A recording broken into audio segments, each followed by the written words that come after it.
Ah, yes. Just in time for the new year. Welcome in, everybody, to a cozy New Year's Eve stream.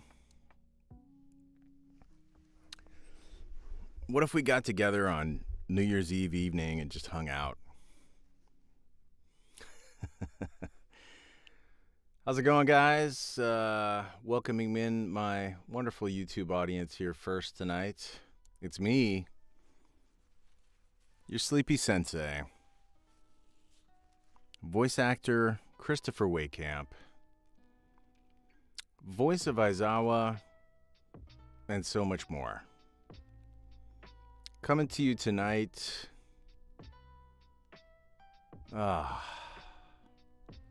with a nice cozy vibe on a Wednesday night.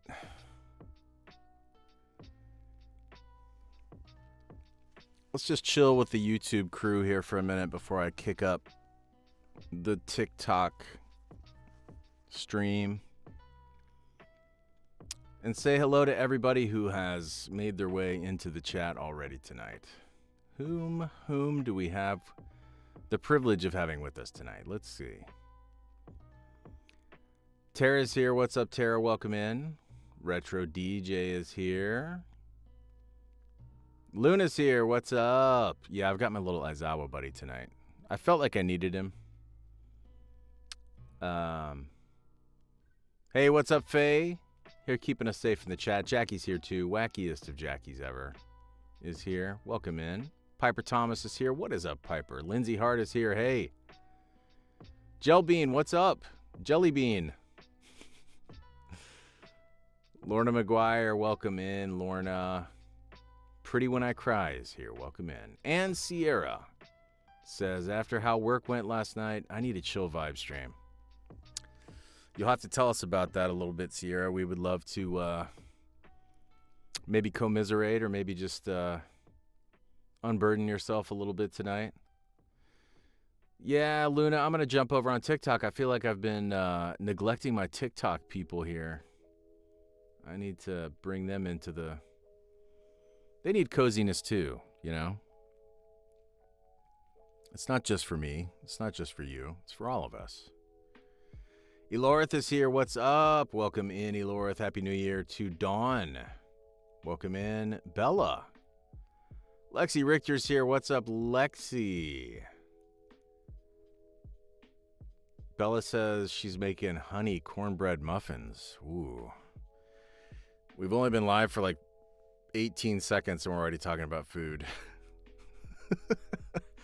That seems to be a feature of the cozy stream. There's a lot of food talk. But that sounds delicious. That should go without saying, I think. That sounds really delicious. McKenna, what's up? Welcome in, McKenna. Welcome, welcome. McKenna, of course, is Cookie. Cookie made her debut on the Twitch stream the other night. That was a lot of fun. On the Jackbox stream. Kimmy Britt is here, the mother of dragons herself, keeping us safe in the chat, keeping it all locked down. Kimmy's got it on lock. 2025 chill vibes is correct. That's what we're going for tonight. Larkin just had ramen. Welcome in, Larkin. I had ramen last night. Shio ramen. Delicious. So good. I want to talk to you guys about some changes that I'm making to my... Since we're talking about food, I am making a few changes to my diet in 2025 that I wanted to share with you guys. See what y'all think about it. Nothing too dramatic. I'm not trying to, reinvent the wheel or anything. I'm not a big fad diet guy, but I say I'm not a big fad diet guy. I'll get into all that soon, but I have a little bit of news and then a little bit of just info, I suppose. Elorith just got back from Texas Roadhouse. Nice. Mary, what's up? Welcome in. We just got started. Hey, Shinori. Does it include licorice? It never will. It never will. I just don't like licorice. And I just don't think I'm going to. Moderation is the key, Jackie. You're right on the money there, and that's a little bit like what I'm talking about. But I'll dig into that for us a little bit. Let me go ahead and jump on the TikTok here before I go too far. And make sure that they can see me. There we go. So, January 1st, 2025. It's me, your favorite sensei, in all of anime-dom. Voice actor Christopher Wehkamp with a very, very cozy stream tonight. I want to welcome in everybody on TikTok right now. Thank you guys for being here. I haven't gone live on TikTok in way too long. Thank you for the roses already, Tati. Appreciate that. But I was just telling my friends over on YouTube, on the YouTube Sleep Summoner channel, where I post all my restful readings, that I am making I don't have, resolutions per se, and I'm okay with, some resolution talk if we want to chat about that a little bit, pros and cons, etc., or if you've got some resolutions you want to get us inspired with tonight. I think it's fun to hear about other people's resolutions. To me, it's inspiring. It can be inspiring to hear what other people are kind of focused on, what they're working on, the stuff that they're thinking about as they go into the new year. Yes, Happy New Year to you all. Welcome in. For those that don't know me, maybe it's your first time here. Maybe it's your 100th time here. Well, that'd be impossible. You would have had to have gone forward in time somehow. But, well, maybe that's not true. Some of you, now that I say that, some of you have been here for a long, long time, especially my wonderful mods taking care of us in the chat. My name's Chris Wehkamp. I'm a voice actor. I'm a dad. And kind of just got through the holidays here. Jelly Bean, it's your first time? Awesome. Well, welcome in. Thanks for being here tonight.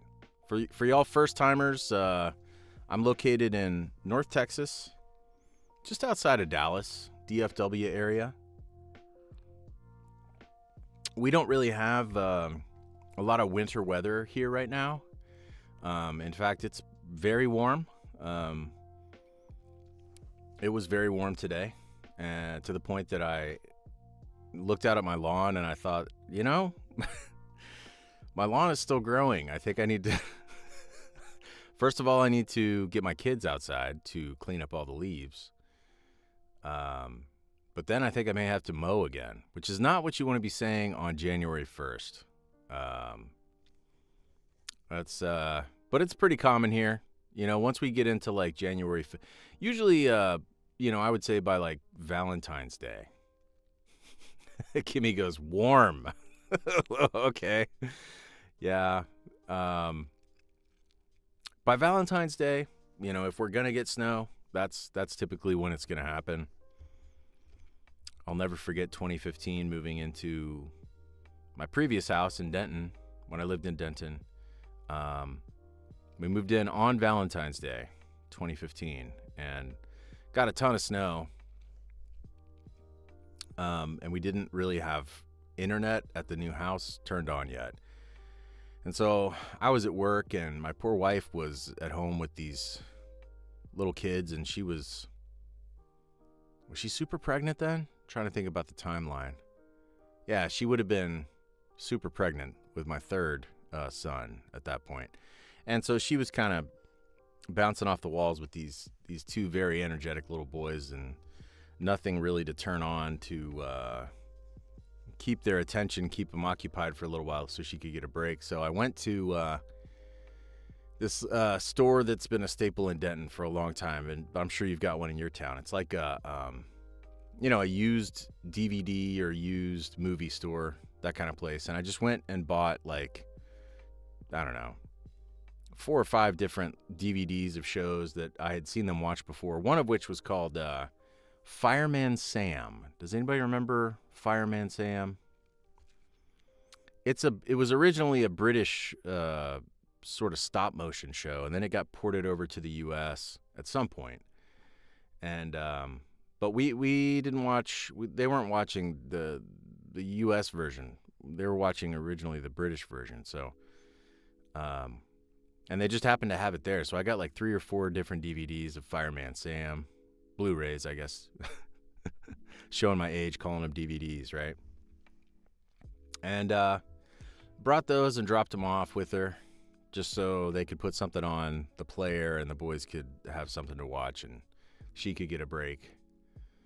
Good memories of that. That was Valentine's Day 2015. So I would say Valentine's Day this year, you know, we may have some snow again. You just never know. But yes, I am the voice of Aizawa in My Hero Academia. I'm also the voice of Lieutenant Hinawa in Fire Force. Very, very excited about the return of Fire Force this year. It's supposed to be a new season of Fire Force coming in April. So put that on your calendar. Keep that in the back of your mind. Sonny, hey, what's up? Yes. I remember I met you in Bangor. Congratulations on getting married. That's so awesome. I'm glad I could be some little small part of that. That's so cool. Yeah, super excited about Fire Force.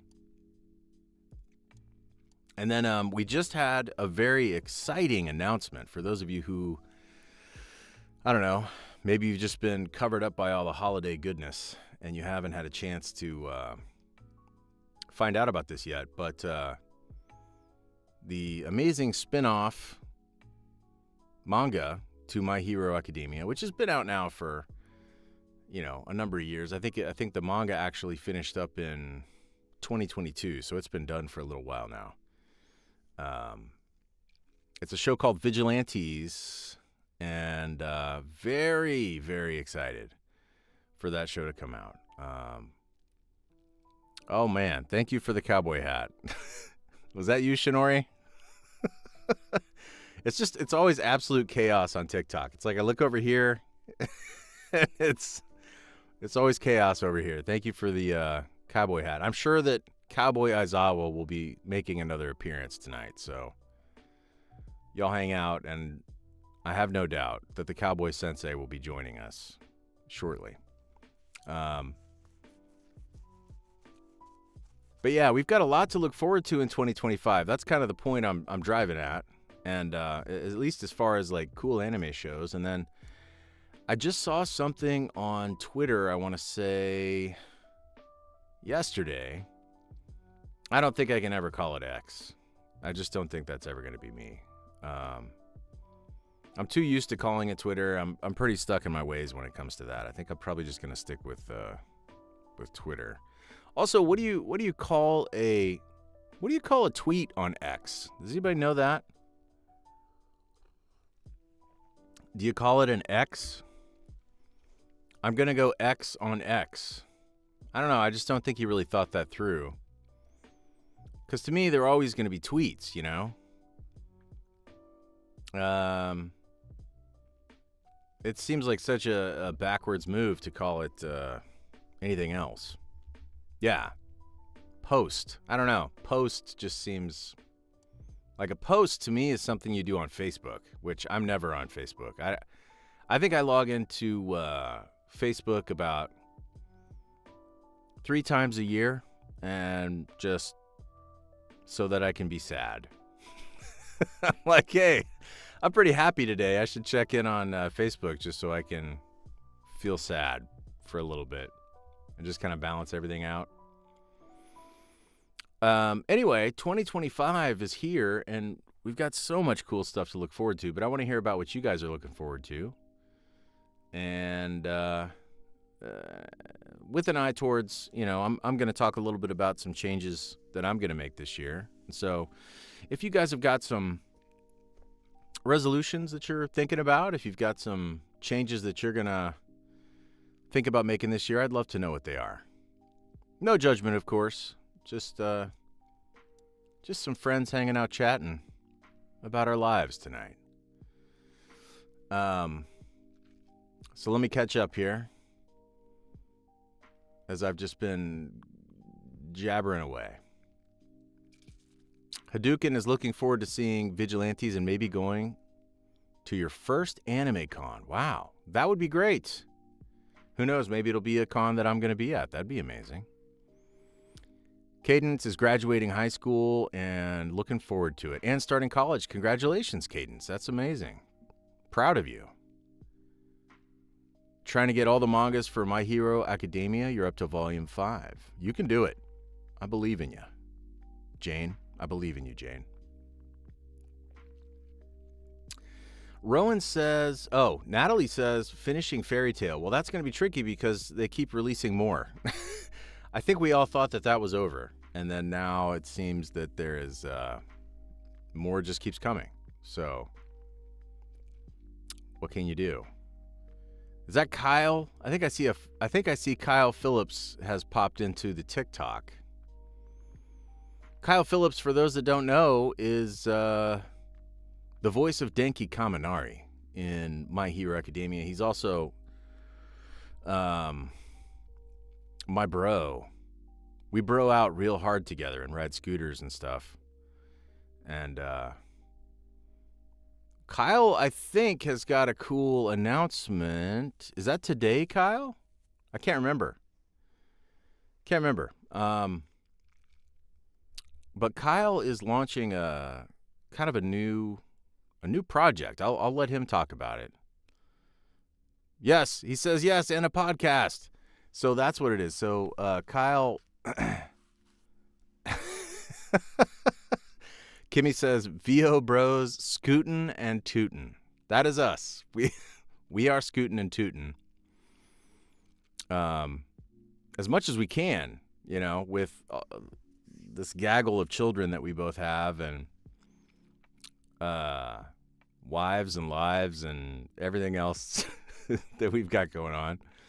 But yes, Kyle has launched a new podcast. And tell me again the name of the podcast, if you would, Kyle, just so I can let everybody know, so they can go check it out. Because I think, hey, Sophia, how are you doing? Welcome in. I think the gist of it is that he's going to be sitting down with Leah Clark, who is the voice of, blanket on her name, the stabby girl. Why am I blanking on her name right now? Anyway, they're going to be sitting down together, and they are going to be watching through My Hero Academia, because according to them, they've never actually watched Toga. Yes, thank you. Caden guessed yoga, or maybe that was just you just hit the wrong button. Yes, Sierra, Toga. Yes. So Denki and Toga are going to be sitting down on this podcast together and watching My Hero together and kind of commenting on it. So it's like it's a watch along, but it's also like they're going to be reviewing it. Not really reviewing it, but they're just going to be, talking about it. And anyway, I think it's a brilliant idea. And everybody's saying they need the name of it. DJ's like, I'm so disappointed. Stabby girl. I just had a brain fart. I had too much scootin' and tootin'. I think the tootin' that I'm doing is mostly brain tootin'. My brain is trying to recover from the holidays. It's pretty much just been, I was kind of totaling it up yesterday or whenever, and I think it's been like 20 days straight of some kind of holiday something going on. So that's a pretty long haul. And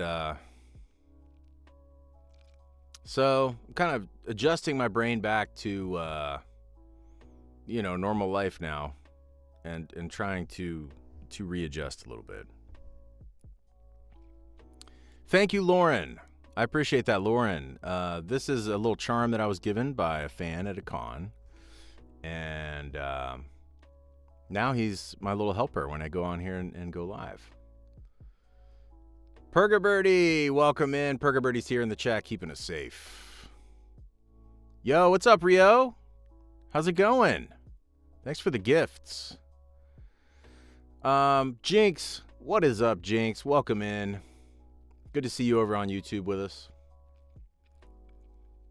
And Heba's here too. Heba says, I'm looking forward to the commentary portion of the podcast the most. Kyle, hit us with the name of this podcast if you haven't already. I may have missed it. I think it's Spark and something. Here it is. Spark plus Chaos, a journey of thought with Kyle and Leah. And it's on Spotify. So like right now, it's on Spotify? That's awesome, man. I knew you were launching today. I didn't know it was going to be on Spotify today. So that's awesome. Spark plus Chaos. So really, probably if you just look up Spark and then the plus sign, I have a feeling it's probably going to pop up for you. But Spark plus Chaos is what you're looking for. There we go, Kennedy. We just got a Cowboy Eyes Hour. Thank you guys so much for the Cowboy Eyes Hour.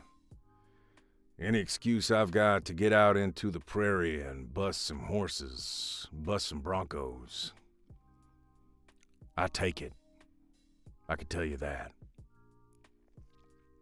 Hadouken? Hadouken's over here on YouTube, watching on YouTube, and then is also on TikTok and sent the cowboy hat to me on TikTok. So, thanks, Hadouken. Doing double duty tonight. Yes, Rio, please give me some cosplay Cowboy Zawa. Am I going to see you at a con?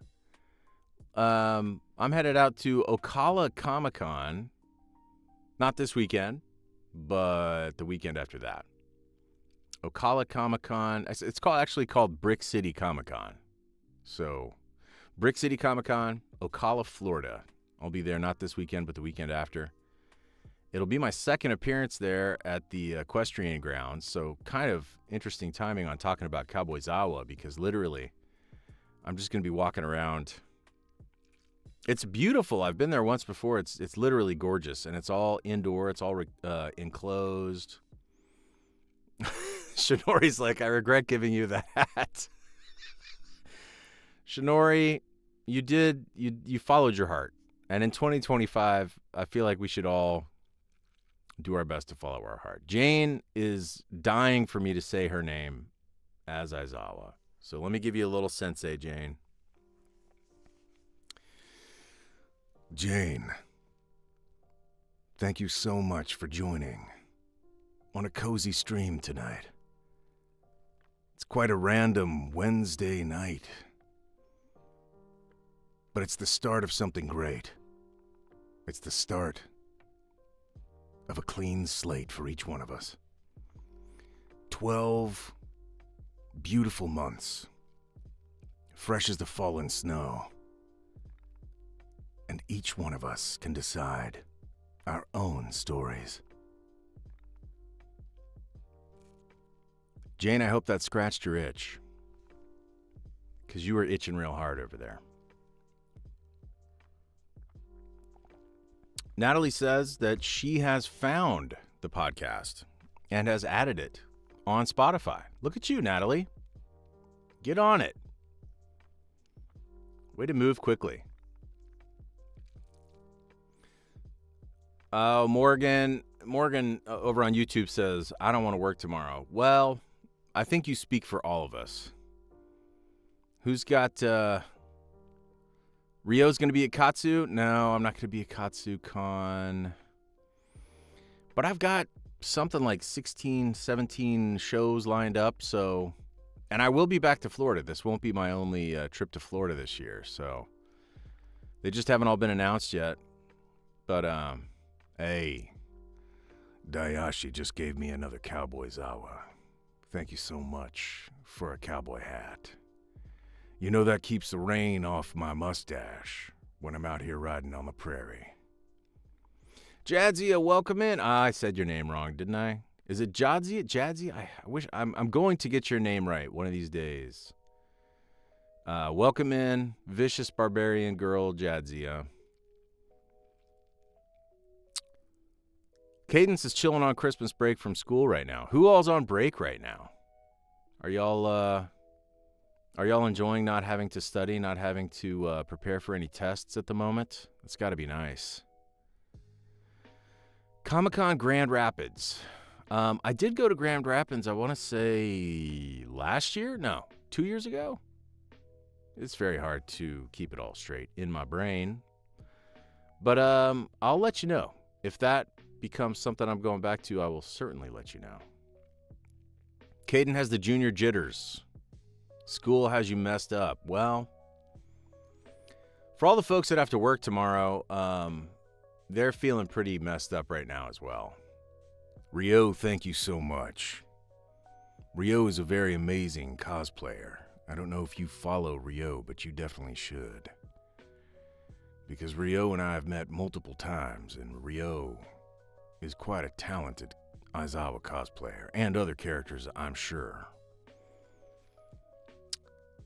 Sierra, I am. I can't say anything about it. I can't say anything about the West Coast yet, but I feel sure I'll have some news about the West Coast here very soon, because I can't leave the West Coast. Now, the thing is, I don't feel like I have the wherewithal or the cash to, oh, now I'm blowing a bubble. Thank you. That was Shinori, wasn't it? Shinori, are you just trying to make me eat licorice?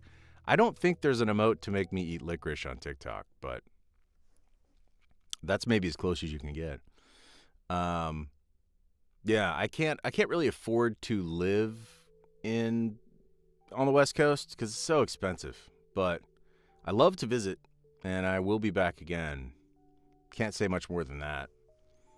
Lindsay Hart says, good night, Chris. It is 2:45 a.m., Lindsay. Thanks for coming with us for something cozy at 2:45 in the morning. You know, I would say the vast majority of things that happen at 2:45 in the morning are not really positive things. Or maybe I shouldn't put it that way. I'll say wild stuff typically happens at about 2:45 in the morning. Yeah, it's a wild time. So thanks for partaking in something pretty wholesome and cozy at 2:45 with us.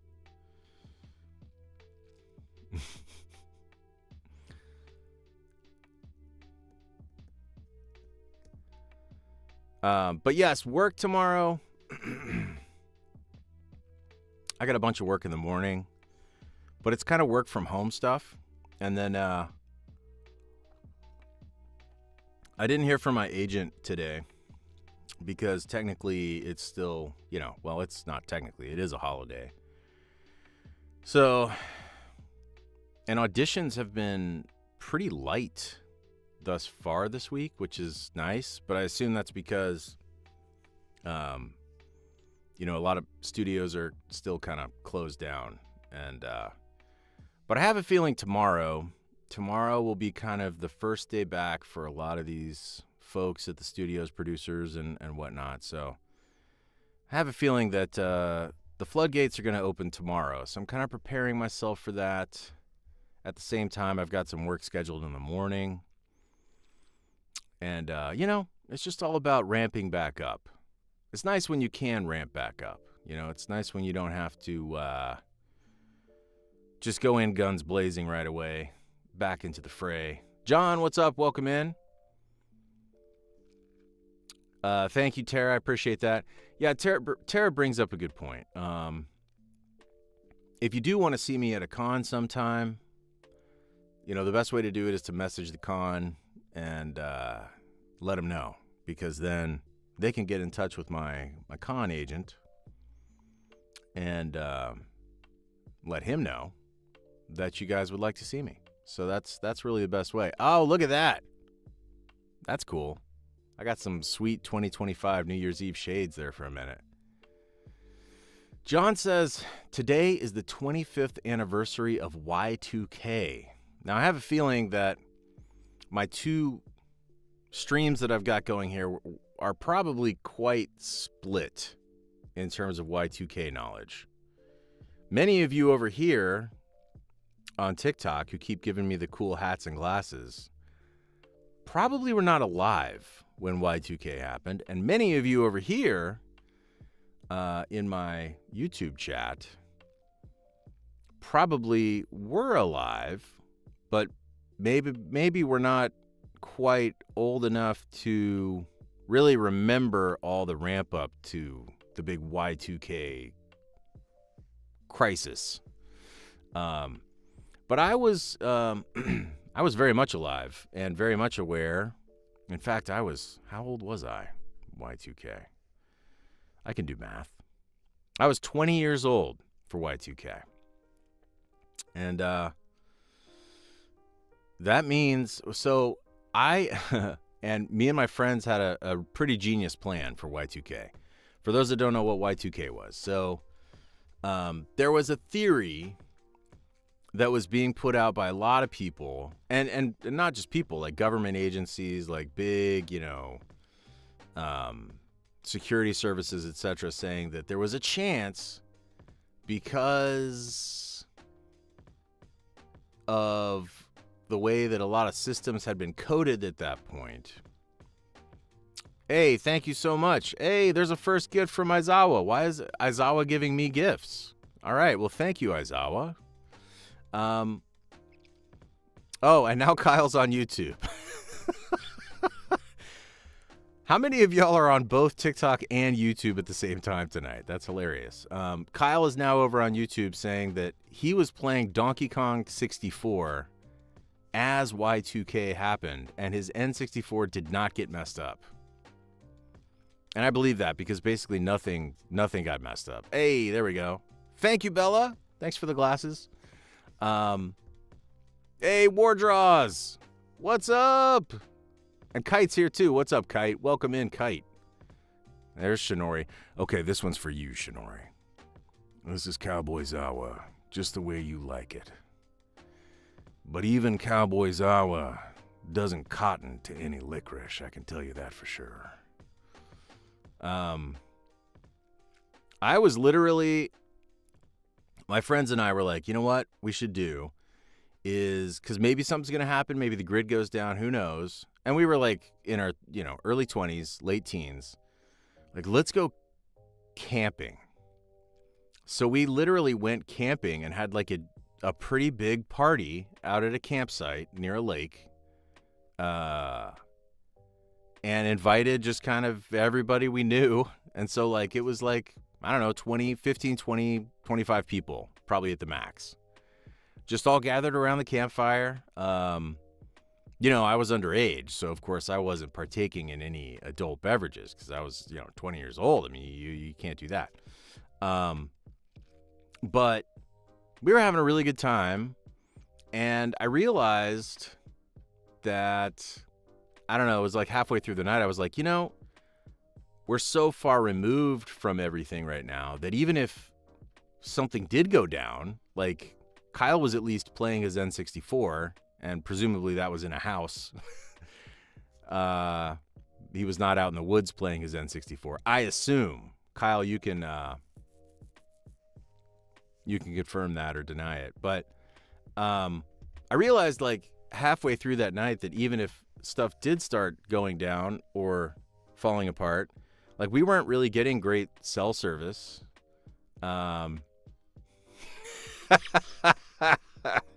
Yes, Kyle. I'm not going to repeat that because TikTok, but yes. That we probably wouldn't even know. And so the night just kind of went on unimpeded. And then when I woke up the next morning, we all kind of like checked in on our phones once we got back to civilization. We're like, oh, I guess nothing happened. So we just had like a really fun big party in the woods, and then we just went back to our lives. I sort of sat out, in a way, I sort of sat out the whole like, crisis or scare of it. Lexi says, when Y2K happened, I was in South America. What was it like there? Were people freaking out? My team has completed the first stage of the team quest. I don't know what that means, but way to go, team. Rebecca has become the number 24 member of the team. Kennedy is hitting me with lightning bolts. I don't know what any of that means, but guys, thank you. Jackie goes, okay, but what was Y2K? Jackie, are you working right now? Are you at work and also on stream or something? Because I literally just explained it all. I think, didn't I? Did I explain Y2K?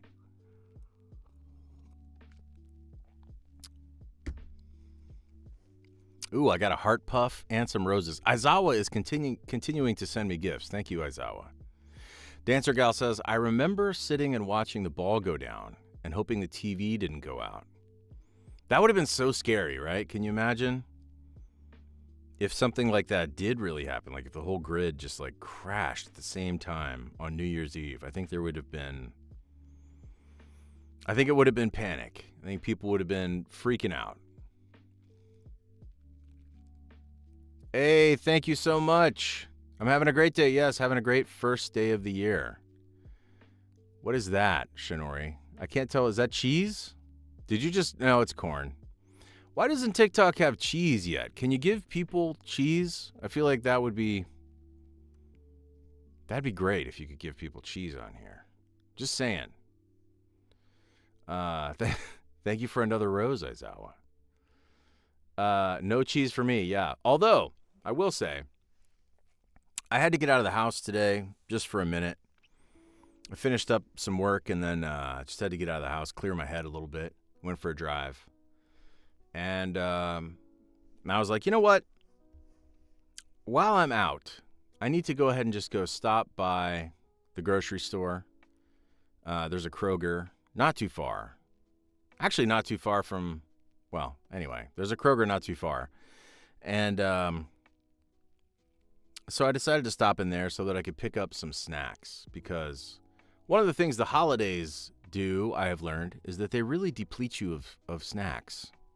Yes, thank you, Bella. Oh my gosh. Glasses times 4. So many glasses. The people on YouTube are like, what are you doing? Oh, but look at this on YouTube. You can spam cheese all day long on YouTube. So wait, okay, now the people on TikTok are, okay, Lindsay has figured out, yes, you can do cheese on TikTok as well. I'm learning here tonight, guys. I'm learning about cheese possibilities across platforms. Cross-platform cheese synergies, if you will. So I was at the grocery store, and I had to get some tea because I ran out of my favorite tea, which these days, I'm talking about iced tea. I do not, Cowboy Zawa has entered the chat. Thank you so much, all of you, for providing this Cowboy Zawa moment of these cowboy hats and this handlebar mustache. I realized that I was, now the YouTube chat is making me so hungry. It's just all cheese. I realized I was kind of out of snacks, so I went and picked up some crackers. But then I realized I had not purchased a fresh net. Now there is a giant goose on my head here in TikTok. Thank you, Rachel. A fresh net of Baby Bell in so long. So I stopped by the cheese aisle, like you do, and was very disappointed to find they did not even have a full set, a full net, if you will, of the white cheddar Baby Bell, which is, to me, that is the finest possible Baby Bell that a human being, it's the nectar of the gods, the white cheddar Baby Bell, which I discovered back in 2020. Before that, I was ignorant of the greatness of the white cheddar Baby Bell. But anyway, they did have a fresh net of kind of the assorted Baby Bell. And within the assorted Baby Bell, there was like 4 or 5 white cheddar Baby Bell in there. So I was like, yeah, I haven't tried some of these flavors. I might as well just go ahead and get the assorted pack. I got the assorted pack. But it was a little bit interesting because, of course, when you go to the grocery store now, is that Chloe? What's up, Chloe, bro? How are you doing? Long time, loyal viewer and fan, Chloe, bro, has joined the chat. Always good to see you in the far-off wintry north of Toronto. So I got up to the self-checkout because, of course, you self-checkout now everywhere, right? It's like this. It's a plague of self-checkout everywhere you go. But yet, and they trust you to check out, right? They trust you to check out your own stuff. But there's always one person who has been assigned to the self-checkout area. Alyssa, thank you so much for the roses. You're blowing me up with roses here. Thank you so much. And this, I'll say she was probably, I don't know, 78, maybe pushing 80. She gave me a pretty long look as I came up to the registers to check myself out. She just stood there and sort of gave me stink eye. That was her role. I guess her role is to make sure people don't just go in and just grab stuff and leave. But I felt very judged by this woman today because I bought I bought 4 sleeves of crackers and a giant net of Baby Bell cheese and then just like a huge thing of iced tea, which to me, that's not, I don't know, that's not that sus, I guess. But she was just, I think she was judging me is what it was. I felt very judged. Sierra says she could clearly see the 5 nets of cheese you were hiding under your jacket. No, I'm a lawful citizen. I'm lawful good when it comes to cheese. I'm not, I don't think I'm lawful good about everything, but I feel very lawful. I feel firmly lawful good about cheese. I don't want to cheat the people that are producing my cheese because I want them to keep making it. Bella, thank you so much. Oh, somebody said they want me to do the cowboy but a different voice. How about let's go to the far extreme. Let's do Madara from Natsume's Book of Friends for the cowboy. Okay, next cowboy I get, I will give you some Nyanko Sensei as a cowboy. I'm not sure I've done that before. So then oh, there it is. Thank you. Dayashi. I don't even know how this would sound. Let's see. Hey there, partner. How about you and me go get a sarsaparilla and drink it together out on the prairie? I don't know, that sounded a little bit like not as Texan or something. It sounded more like Coloradan, maybe. Partner, you and I need to sidle up to the bar together and have some tasty snacks.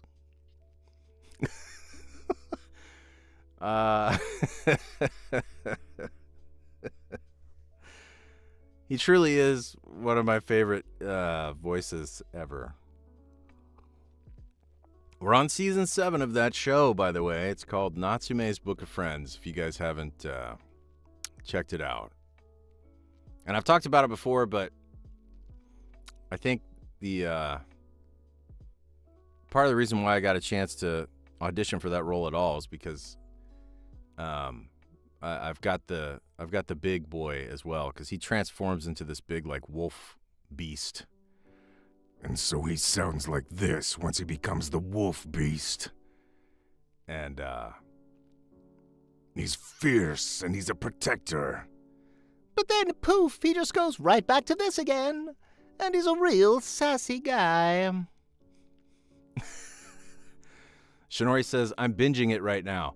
That's sort of, Shamu says same thing. We binged through the first 4 seasons. Heck yeah. That's one of the cool things also is that there are so many so many seasons of that show that are available. So if you do get bored and you just need something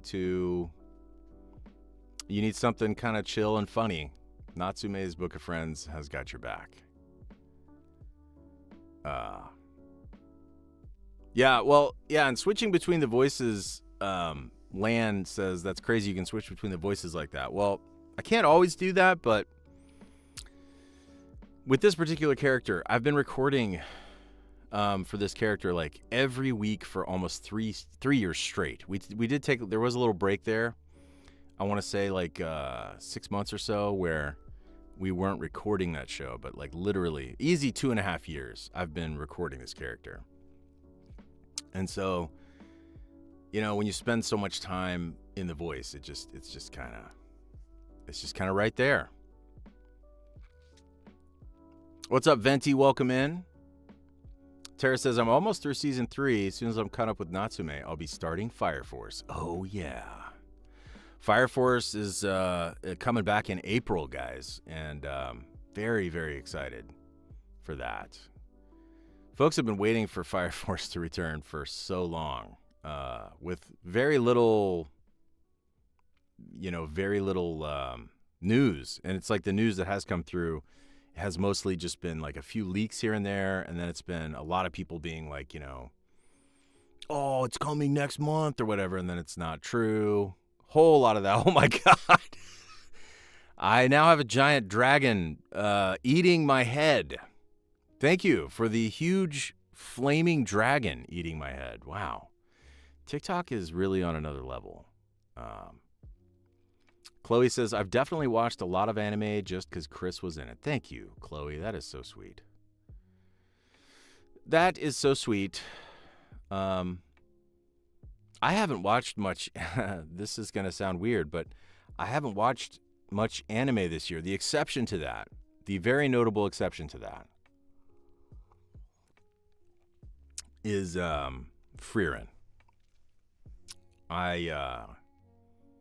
I started watching Frieren because I got cast as a character named Zine. And the first episode just didn't quite hook me.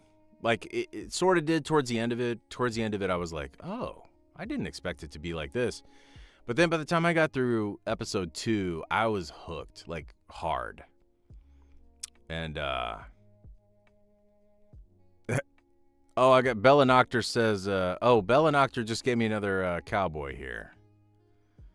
And says, we want to hear Cowboy Edgeworth. All right.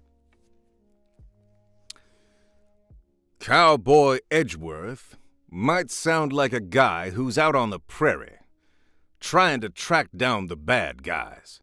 He's the long arm of the law, you see. Now that sounds more like, that sounds like Foghorn Leghorn. from Looney Tunes. Cowboy Edgeworth. Objection. I say, objection.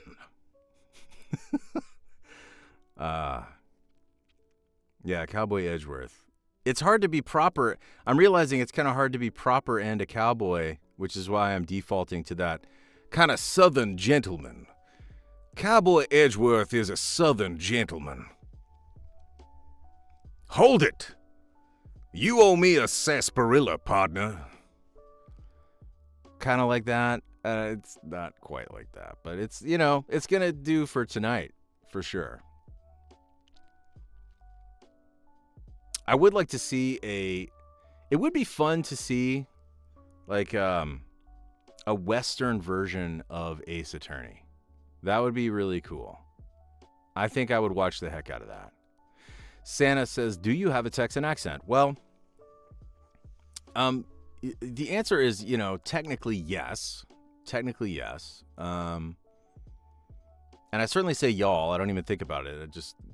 I always say y'all. But I will say that growing up here, I don't know. I can't really explain it.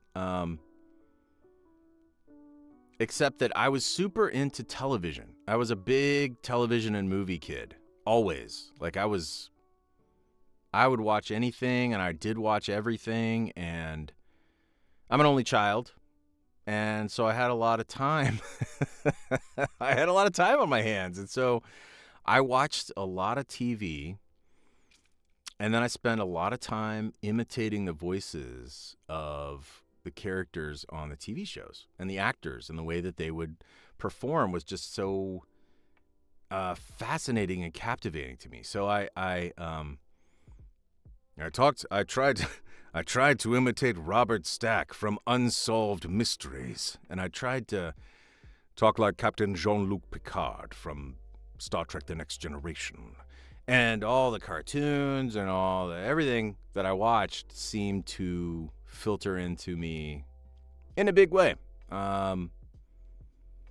And I don't know why exactly that means that I came away without a Texan accent, but a lot of people I talk to when I go to, like when I went to, like Sonny mentioned Bangor, when I go to places like that, when I go to like Maine or where's some other times that people, I don't know, like East Coast, the times I've gone to the East Coast, people will point out my Texan accent at times when I say certain stuff. But of course here, like, I don't really, wow, what was that? A money gun? Thank you.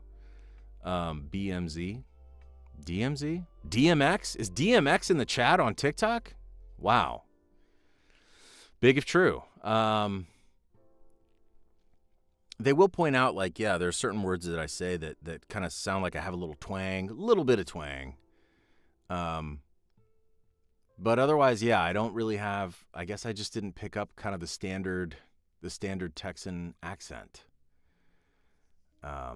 So yeah. Retro DJ says, he says sugar without the southern drawl. Sugar. Yeah, I don't really have that. So Kennedy says, scold Denki, please. I don't even know if Kyle's probably not still here anymore, but sure, let's scold Denki. What would that sound like?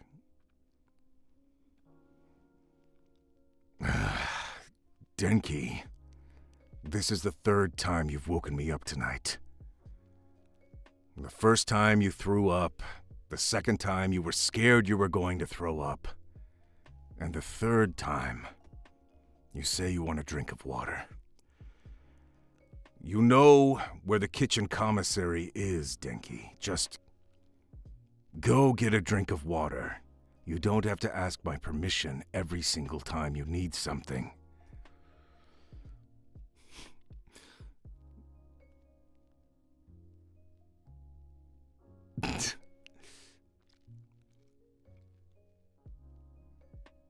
You better run.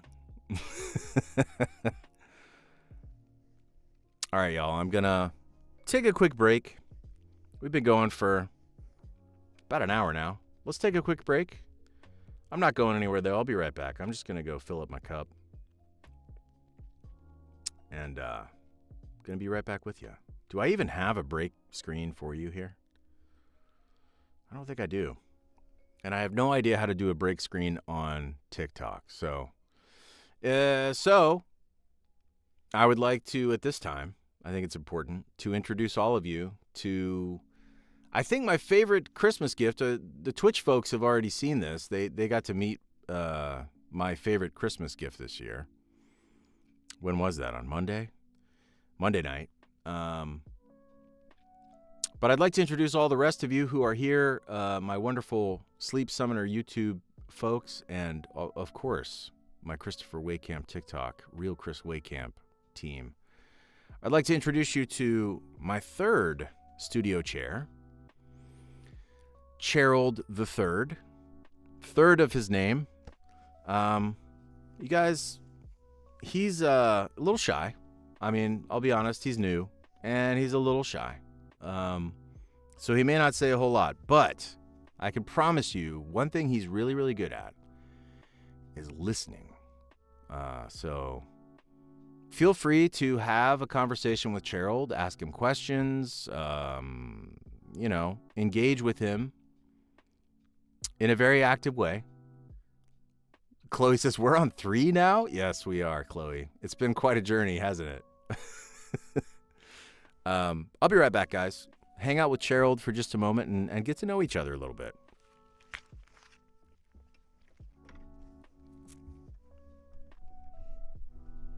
Slide him over. Oh, this is my new, this is a new hoodie that I got too. Check out my cool hoodie, y'all. Okay, let me position Gerald so that he can best interact with you. There we go. All right. Be right back. Oh, I gotta get my cup.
All right. Break it up in here.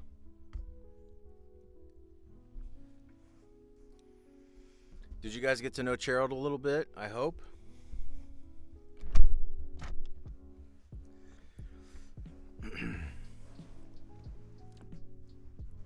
My son has suggested that it might be a good idea to put some googly eyes on Gerald, which to me seems like kind of a no-brainer. I can't believe I didn't think of that. Santa says, Gerald cussed at me. What? That's so rude. And DJ says, Gerald is our new leader. Okay, fair enough. He does have, he's got a very steady personality. He would be a good leader. By the way, instead of eating this in my kitchen, I decided to bring this in here to show you guys because some of you maybe have never even seen this before. And so I wanted to introduce you to it. Wow, look at the hot air balloons. Thank you. This is, in my opinion, the very best Baby Bell cheese. Okay, here's the TikTok, folks. This is Baby Bell white cheddar cheese. All right. Now, there's nothing wrong with regular or, regular flavor, original flavor Baby Bell cheese. Nothing wrong with that. Nothing wrong with it at all. But this is just a little better. Just a little bit better. So, Faye asks a very important question. She says, what were those changes you were talking about? I sort of got off topic, didn't I? But yeah, let's dig into it a little bit. Basically, in 2025, first of all, I've gotten back to playing racquetball. And I started that last month. Kind of something that I've been missing a lot. I really used to enjoy racquetball, was my game back in the day. Not only because it's fun, but because it's a really, really good way to stay in shape. I love getting onto a racquetball court and just beating the crap out of the ball also. Can I say that on TikTok? I like to hit the racquetball really hard. It's a good way to get the relieve stress. And look how good this looks.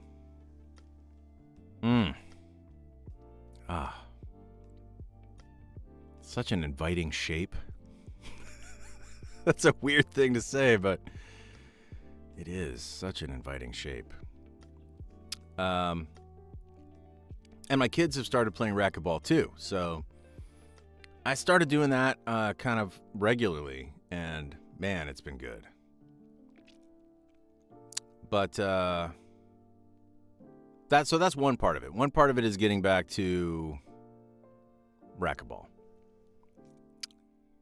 The second part of it is I'm trying to kind of consciously move more of my calories in my day toward lunch. And so it's not that I'm necessarily eating less food. I'm just sort of moving some of the calories more towards lunch. So I'm having like not really a bigger meal, just kind of like the regular meal that I would have at lunch, but like giving myself permission to, I don't know, have potato chips and stuff at lunch. And then I'm still eating dinner, but I'm just eating like a smaller portion of dinner. And some of the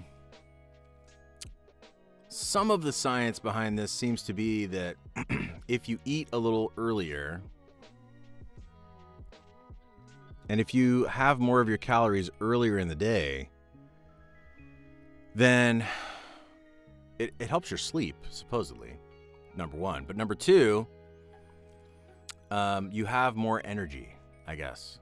And so going into 2025, trying to be more energetic, with my daily routine. And so again, as I described, this is not like a massive change. I'm not trying to I just keep holding this cheese.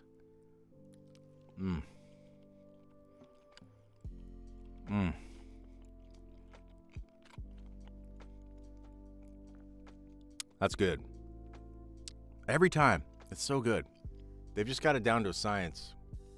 These cheese masters at Baby Bell. They know what they're doing.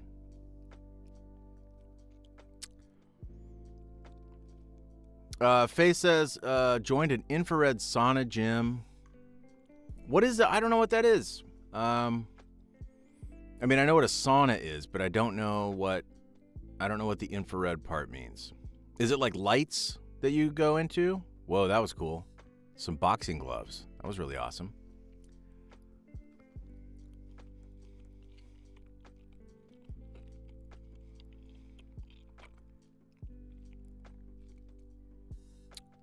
Where'd I get the Aizawa keychain? So this was actually a gift from an artist at a con that was in Artist Alley. And she gave it to me. Very sweet, I thought. Kimmy says, eat it whole. I'm not against eating a baby bell whole. I'm not against that at all. But I don't know. I haven't had a white cheddar baby bell in so long. I kind of just want to savor it a little bit, you know. And it's a cozy stream. It's got me feeling cozy.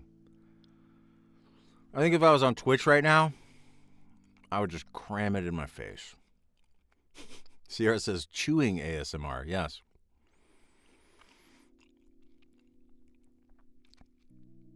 Castanel, what's up? I haven't seen you in a minute. How you doing? Welcome in. I like it when I see names that I recognize from like years ago. That's awesome.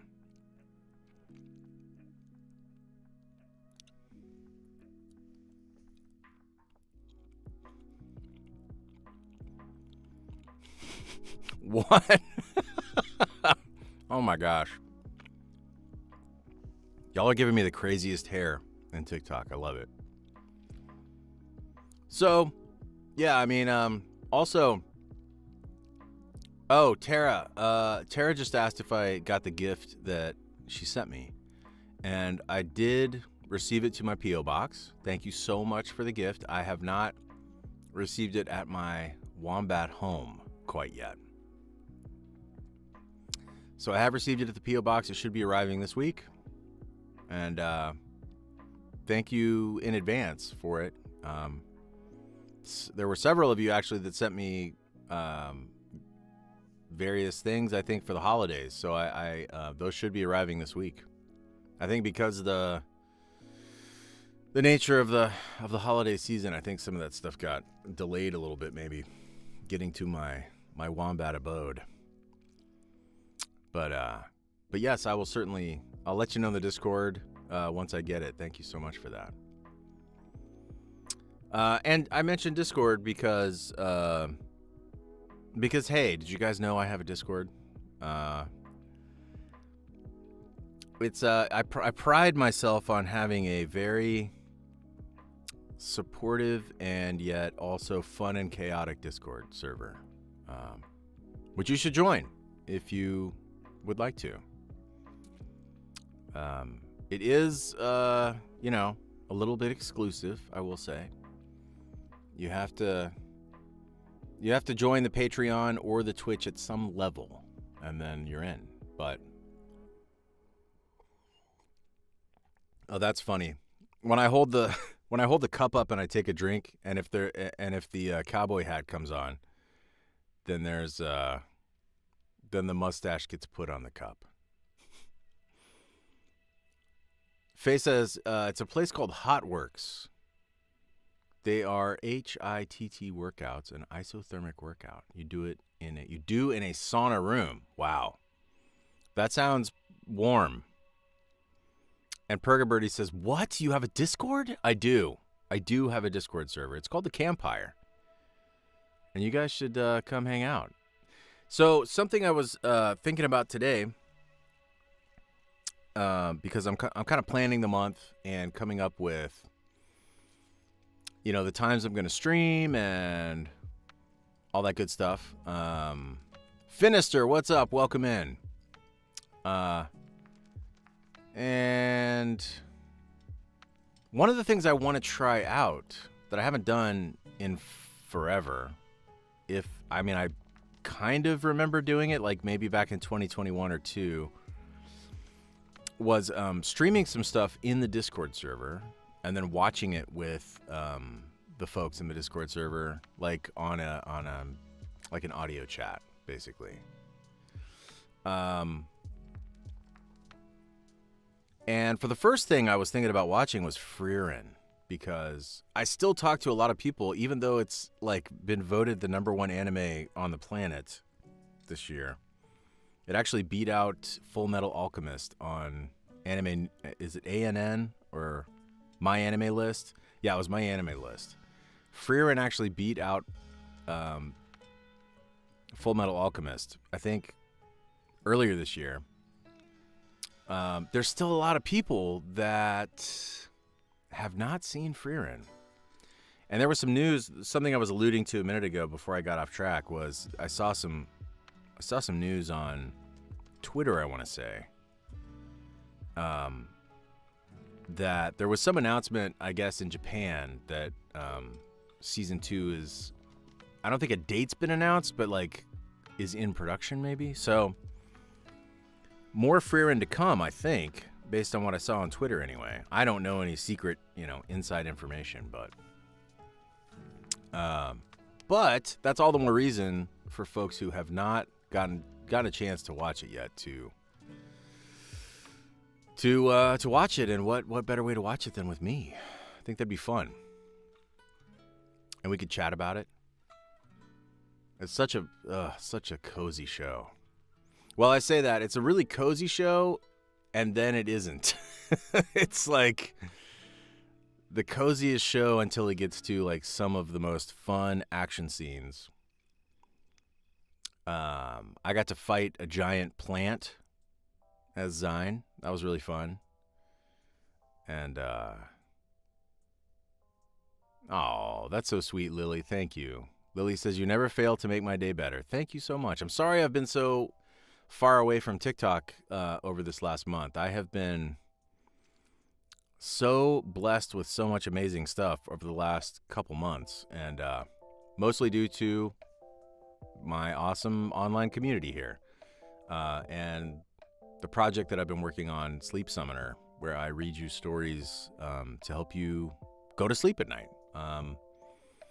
The folks that are with me on YouTube right now are actually on my Sleep Summoner channel, and you can find it real easily. I think I'm the only Sleep Summoner on YouTube, so if you ever have trouble sleeping at night, my goal is really twofold. It's a twofold goal. Goal number one is I want to make readings of really classic stories that are really calming and soothing, and that are free, that anybody can enjoy. And I want to have them out there in a way that will be available for people to listen to at night, or I mean whenever, but primarily at night. Is my purpose, so that you can just listen to my voice and kind of feel calm and relaxed at bedtime, and not feel real stressed out, and just be able to, chill out at the end of the day in a really comforting and relaxing way. That's purpose number one. Purpose number two is a bit of a longer vision that I have for it, which is, I have 3 kids, and it's a really cool idea that I had that maybe someday, if YouTube's still around, I hope it is, but maybe someday my kids' children, so my grandchildren, could actually go and watch and listen to their grandfather reading stories, like classic stories. I think that would be such a cool legacy to pass down that would, in theory, be there forever, maybe.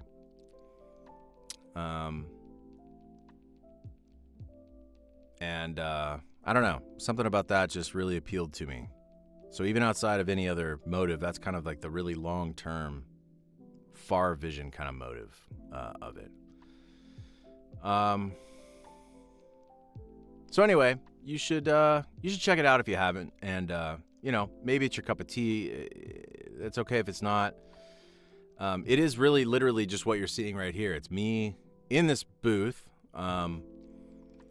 just reading you stories. Right now, for this first story, I've been reading through Tale of Two Cities by Charles Dickens.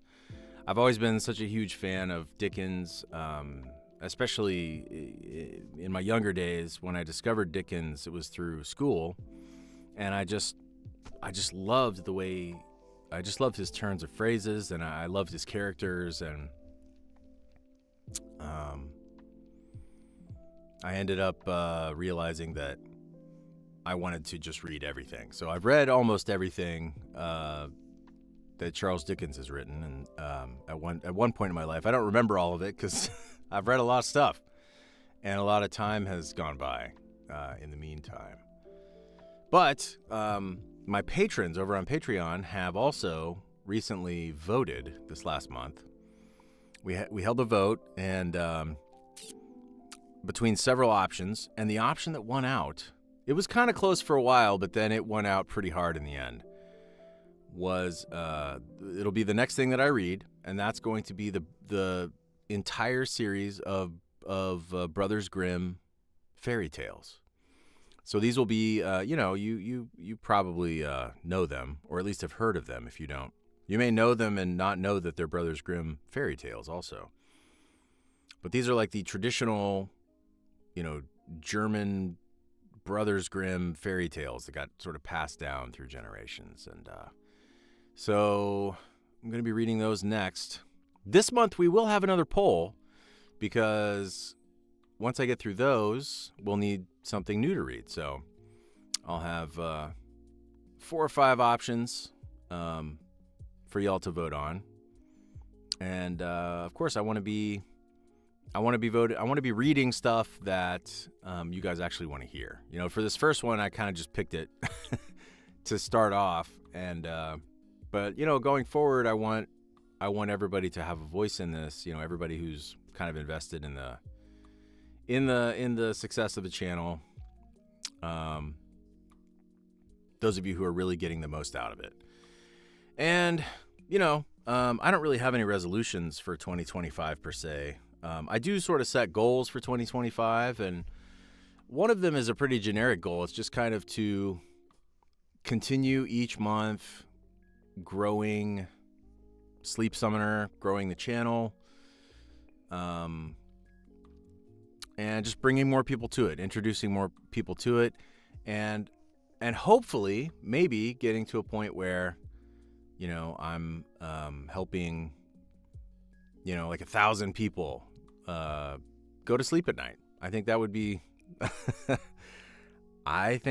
so awesome if there were like 1,000 people out there that were like, I really know I can rely on Chris's voice and his readings to help me just relax at the end of the night and go to sleep.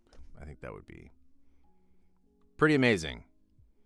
And again, I'm not really, I've done audiobooks before, and of course, charged for them and stuff.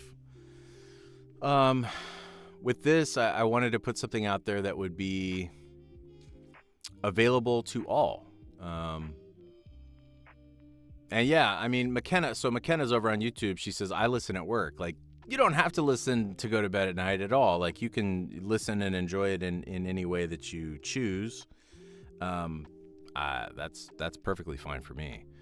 As, something on in the background or whatever. Like, I'm putting it out there for people to enjoy and use. I've just kind of always been told, like, when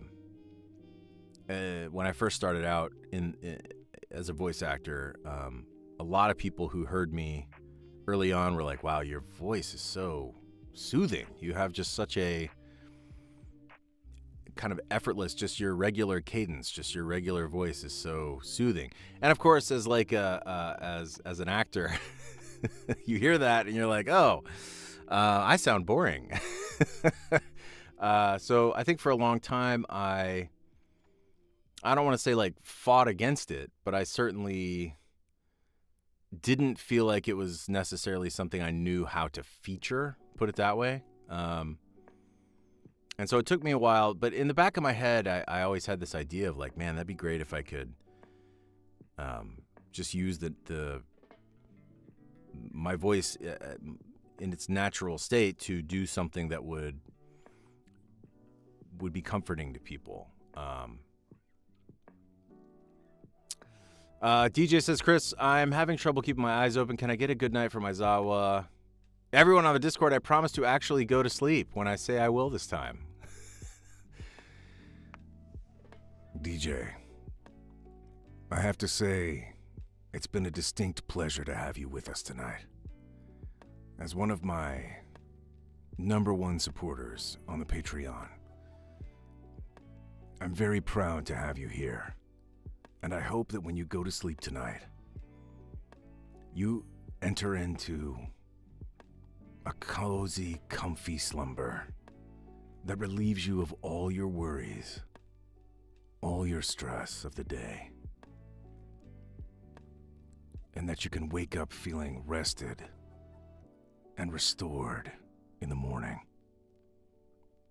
Until next time, go beyond plus naps.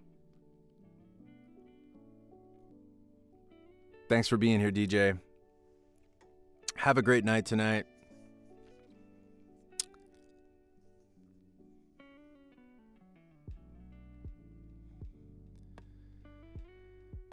I think I was up until like 1:30 in the morning last night, which was not my plan. Not my plan at all. It just kind of worked out that way. You know, some nights you, well, part of it is that I found this guy on YouTube that I just kind of happened to find this guy years ago. You ever find somebody on YouTube or like on, you know, social media somewhere, and you just sort of, you vibe with what they're doing, and then for whatever reason, you never find them again. Like they're just gone forever. You know, maybe they're not a very big YouTuber, or they're, you know, in the case of this guy, he kind of was just starting out when I found him, you know, years ago. And I could not remember his name for the life of me. And I even looked for him for a while, and I was just like, man, I don't know, that guy's just gone. So years went by, and then I was on YouTube the other day looking for something else entirely, like something totally different, and there he was. And so I was so happy to see he was still making stuff. This guy, he's a young guy, you know, he's in his 20s somewhere, and he literally just goes and finds houses that are like these totally broken down, busted, ratty houses. And then he just, on his own, just goes and like fixes them up. And he doesn't really even talk a lot, like, but he's just a real straightforward person. Doesn't have a lot of like hijinks. He does a little like funny, he does a few little funny things here and there. But anyway, so I was up last night catching up on this guy, and he has a lot of videos now. I think he's doing pretty well. His name is, well, actually, I don't even know his name. Now that I think about it, I don't even know his name. But his channel is called Homemade Home. And Santa says, so like Mr. Beast without the fake personality. You know what? I don't know anything about Mr. Beast. Somehow I have, this is an area of popular culture that I just don't know anything about. I know he's really popular and he has tons of followers. I've never watched a Mr. Beast video. I don't know anything about him really. But my kids will make references to Mr. Beast at times, and I'm like, all right. I just don't know anything about him. But yeah, Homemade Home. He's a real like country kind of guy too. Like he's just real, like, I don't know, salt of the earth kind of dude, and doesn't do much beyond like, he just works on these houses, and something about that is like really fun to watch. As I was going to sleep, guys, Aizawa says I got to go to sleep. Well, you know, Aizawa does need to go to sleep. That is 100% true. I feel like no one is more tired than the sleepy sensei. He deserves it too. He deserves a good nap. Mac, what's up? Is that Mac? Is that the Mac? Oh my gosh. If that's Mac, I haven't seen you in forever. But Mac and I have a history, if that's Mac. Good to see you too. A good history. I didn't want to make that sound like it was like a bad thing. It's the Mac. Yes. What's up, Mac? So I'll quickly tell the story of Mac. So I want to say it was like 2019, and Mac and I met at, oh man, Cosplay Con in Jefferson City. Was it Jefferson City, Missouri? And I was like a last minute fill-in for this con because some other voice actor had to cancel. And so Con reached out to me and was like, hey, can you come? And I was like, yeah, I got it. It's a free weekend. Yeah, absolutely. And so, I don't know, Mac and I just really vibed. And Mac, I'm probably going to get some of this wrong, Mac, so just correct me. But Mac was like, how funny, or I think I did a panel where I talked about doing a panel called Nap Time with Aizawa. It was just like an idea that I had, I think, at that point, where I was like, what if I did a panel where it was like Nap Time with Aizawa, and people could just come like during an exhausting con, and they could just like hang out in the panel room and sleep, and we would all just take naps together. And then Mac was like, showed up the next day and had an entire PowerPoint slide made of like different landmarks around the world.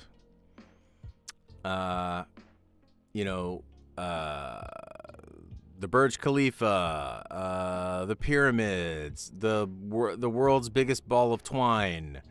And at each location, there was a tiny little Aizawa in a sleeping bag somewhere in the image. And so it was like a whole PowerPoint slide of Aizawa sleeping at different like locations around the world. And so I asked Mac, I was like, would you be okay if I just like used this PowerPoint slide? Mac says, I did find the PowerPoint a few weeks ago. I thought I had lost it. Oh my gosh. I need to get this. I think I still have it somewhere, probably in my Gmail or something. And so for a while there, and I think I debuted it at A-Kon that year, back when A-Kon was still a thing. And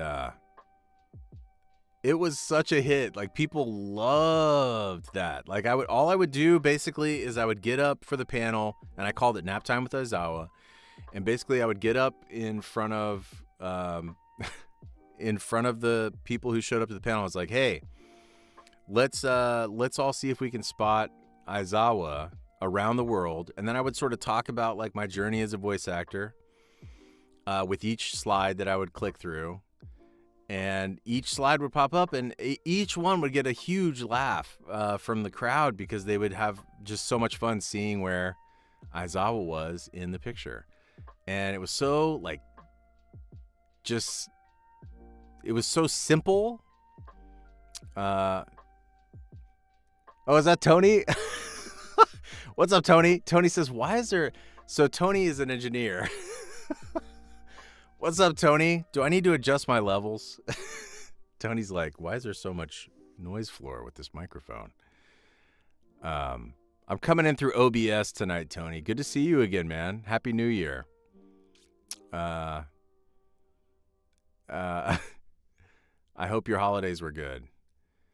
But yeah, so this freaking, I swear I took this PowerPoint like all year when I would go do cons. My agent would be like, the con wants like you to do 2 panels or whatever. You're going to do a group panel with like some other My Hero voice actors, and then they want you to do a solo panel. I was like, okay, cool. Let me send you this, send them the PowerPoint slide so that I can do the Nap Time with Aizawa, because people just freaking loved it. Tony says, was great. Thanks for asking. Hope yours is the same. Yeah, it's been really good. Although we're kind of doing a cozy stream tonight because I just felt like I needed it, you know. The holidays are amazing, but then you get to the end of the holidays and you're just kind of like, I need to just adjust a little bit, and get back to real life.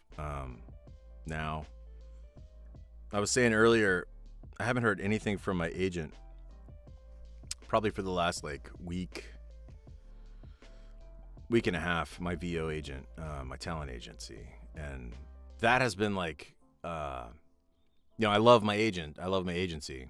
And I love working and I love auditions. But at the same time, it's like getting that break has been really nice. And I know that tomorrow the floodgates are probably about to open again. So kind of preparing for that and just, get myself mentally ready for starting the year, running. That's the way to do it.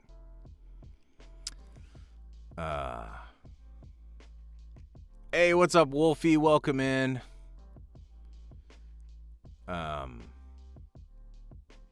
Trooper Jones is here. What's up, Trooper Jones? Haven't seen you in a minute. Trooper Jones says playing Minecraft while watching. And Larkin asks, please bring the PowerPoint back. Well, maybe I will. I think I've got, I want to say like, I don't know, something like 17 appearances booked for this upcoming year as of right now. And there will definitely be some opportunities for me to bring back the PowerPoint slide. So I may just try to see if I can scare that up. I'm guessing it's, if I had to guess, I'll bet it's in my Gmail somewhere. If I search for it in my Gmail, I bet I could find it. And Sierra says, you could use the PowerPoint for breaks on Twitch. That's a good idea. Instead of just Gerald, I could do some. Max says, if you decide to bring it back, let me know. Maybe I can try to make an updated version. Oh, that'd be awesome. Yes, hit us with an updated version of the PowerPoint slide. That'd be amazing. I'd love to bring it back. Trooper Jones says, I've been around watching on Twitch mainly, but I love the cozy streams on YouTube. Yeah, thanks, man. I look forward to these a lot. I love the chaos on Twitch. It's fun. We played Jackbox on Monday, had a lot of laughs. It's always unexpected. There's always something that happens on the Twitch streams that you can't expect. Just the nature of the game and the nature of Jackbox in general is that it's very chaotic. And so there's always stuff that comes up that I'm like, I just never see it coming. But, and so it's a lot of fun, a lot of surprises. But yes, YouTube and TikTok have become my place of just rest and repose here. It's kind of ironic that TikTok would be included in that. But my streams on TikTok they're kind of this, it's just like us hanging out together.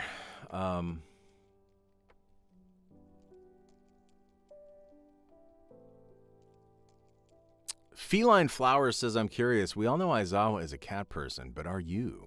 Or are you more of a dog person? Well, these days, thanks for the question. These days, I don't actually own any cats right now. So it seems like pets for me, at least historically, seems to go through phases. Because I definitely went through a period like, I would say like my 20s for sure. I was a big time cat person because I was, some of it, I guess, now that I think about it, some of it has always had to do with my living circumstances, right? So back in, when I was living in apartments, or even before that, when I was in the dorm, and then when I was in apartments, I had cats, and my favorite cat, I would say my favorite cat I ever had that I felt the closest to. Sometimes you have a cat and it's like you kind of live with a cat, but you're not really like, you don't really feel super close. I've had cats like that before. But I had a sweet, sweet little Siamese cat named Karma. And she was just, I don't know. She was just the most loving, so loving for a cat, which was which is kind of weird, I guess. Most cats can be a little aloof. But Karma was just the sweetest, like just love bug little cat. And she just always wanted to be curled up on me. And she, I don't know, she was just special. But yeah, since those days, I've mostly been a dog person. I have, up until this last year, I had 2 dogs, 2 doodles. Yoshi was a golden doodle. Had him since 2017, and just a big good boy. We sadly we lost him this last year, and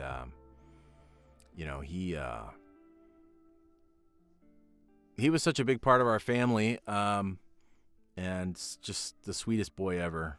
I can say for sure we gave him a great life, and he gave us a really, really great life also. And then his sort of little sister, by adoption, is Daisy. We still have Daisy, thank goodness, and she's a Bernie Doodle. I always say Saint Bernie Doodle, but she's a Bernie Doodle, and she's really cute, and she has like 1/2 of one brain cell, and she's so funny. Like, my son will go outside to play. Like, he'll be inside by the front door, and be talking to me or whatever, and Daisy will be standing right there watching both of us like have this conversation, and then he'll open the front door and walk outside, and then he'll walk by like the front window, and Daisy will watch him. I watch her do this. Like, she's watching him the whole time. She's watching him go outside, and then he goes outside, and then he walks past the front window, and she starts barking.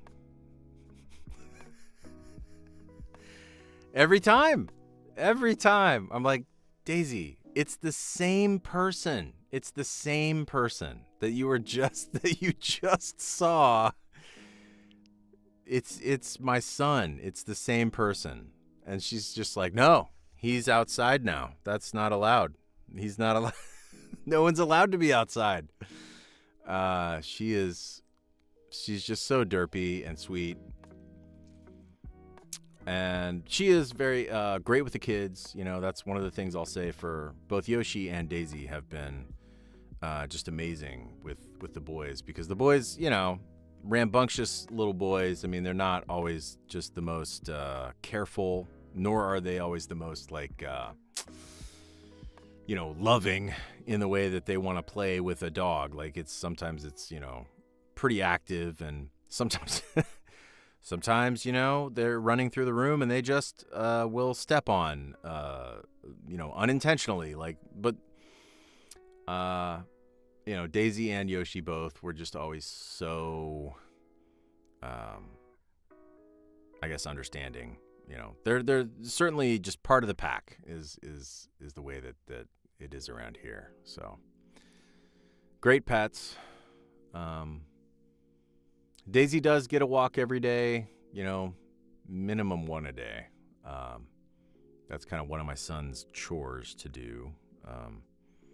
But then sometimes we'll just go on like a family walk, and Daisy will proudly lead the pack, or try to, on our walk.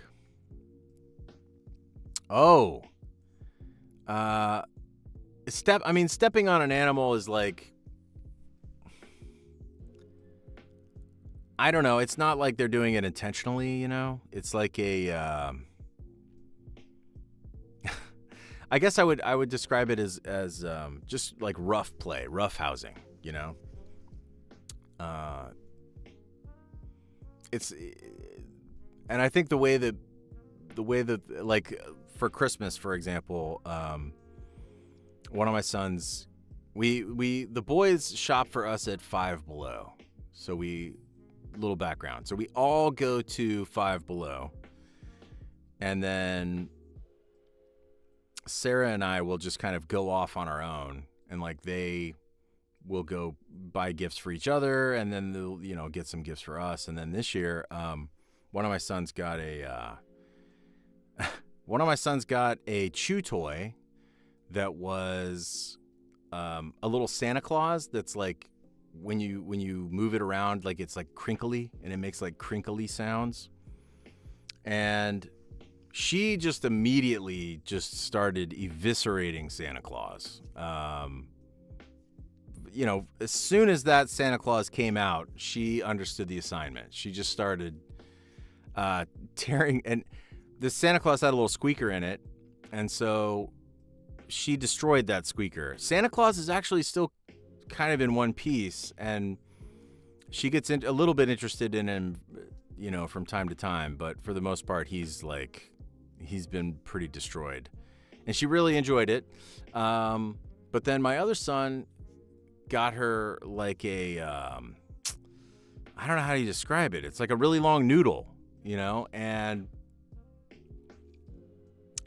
literally, she'll just bring it to you and you grab onto it, and then she just wants to tug on it, So it's like, it's not like it's like rough play, it's like a rough housing to her. And she loves to tug on this noodle, and just, she'll growl, and she'll, but it's all just part of the game. Like, she would never like bite a person or anything like that. She's like the sweetest little dog. She would never. So I guess that's what I mean by rough housing, with the dog. And Jinx says it's 4 a.m. Jinx, Jinx, are you in Scotland? I can't remember where you are. I know we've talked about this before, but it's 4 a.m. there? Do you have to work tomorrow? I hope you don't have to work tomorrow. That's all I can say about that. I really hope you don't have to work tomorrow.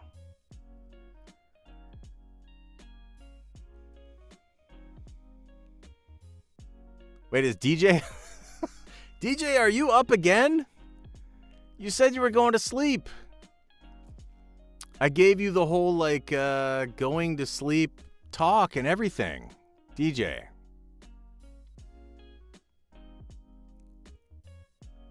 Pip says I have two Pomsky. Pomsky?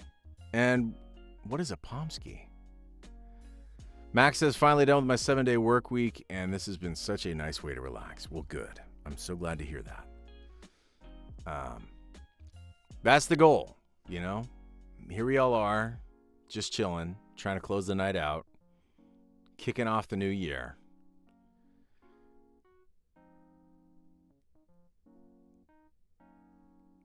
Heba says it's 11:03, so I need to go to sleep. DJ, I see you posting in the chat. You can't be asleep and be posting in the chat. Kimmy says we're discussing corn dogs and why they're delicious.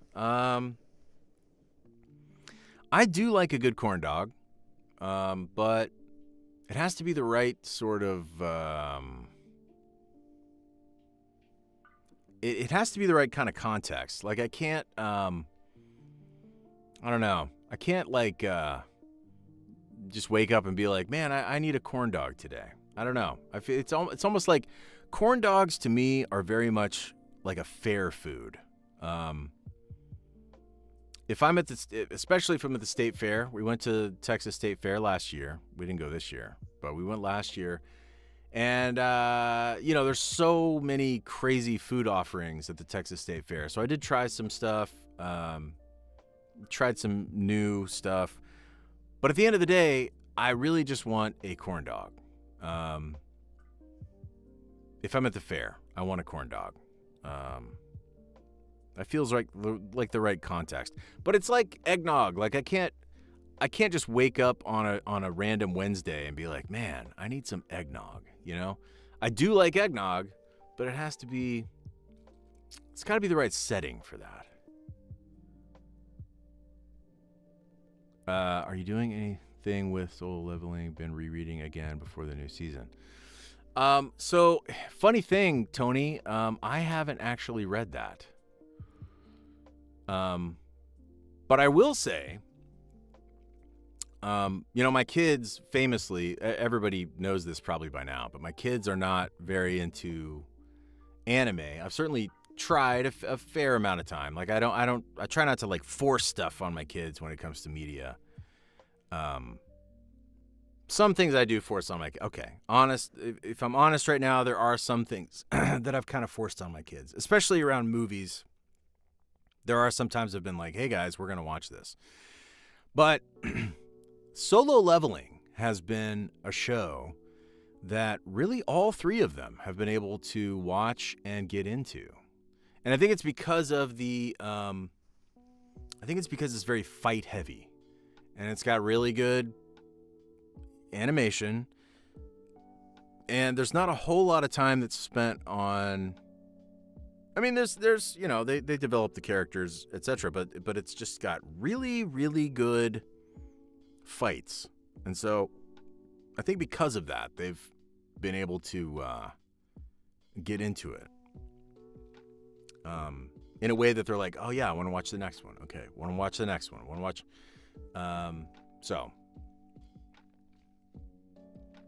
But I haven't read it. I mean, there's so many shows that I'm in that I've never read at all. Like I think I'm inching closer to 300 roles on IMDb at least.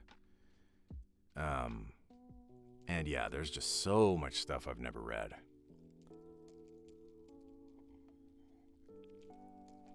I will say I do want to. I have on my to-do list when I'm on a flight here pretty soon, because I'm going to be leaving next week to go to Ocala, Florida, for Brick City Con. I think I'm going to bring a couple of the manga for Vigilantes. I'm going to take a spin back through that because I did read some of it, back in the day, a couple years ago, 2-3 years ago, and I just don't remember all that much of it now. So I need to reintroduce myself to it again.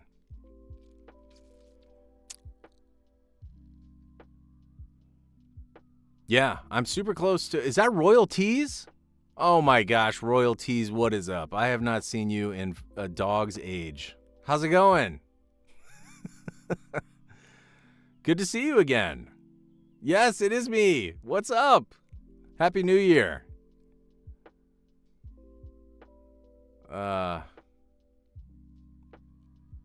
Tara says, all y'all here should read Vigilantes. It's so good. Yeah, I remember liking it a lot. Again, I just need to take another spin through it again. And just kind of, Pips asks the question on everyone's mind. Chris, are you going to voice Aizawa in Vigilantes? I tell you this, I don't know. I don't know anything official. I don't have any secret information. I don't have any, I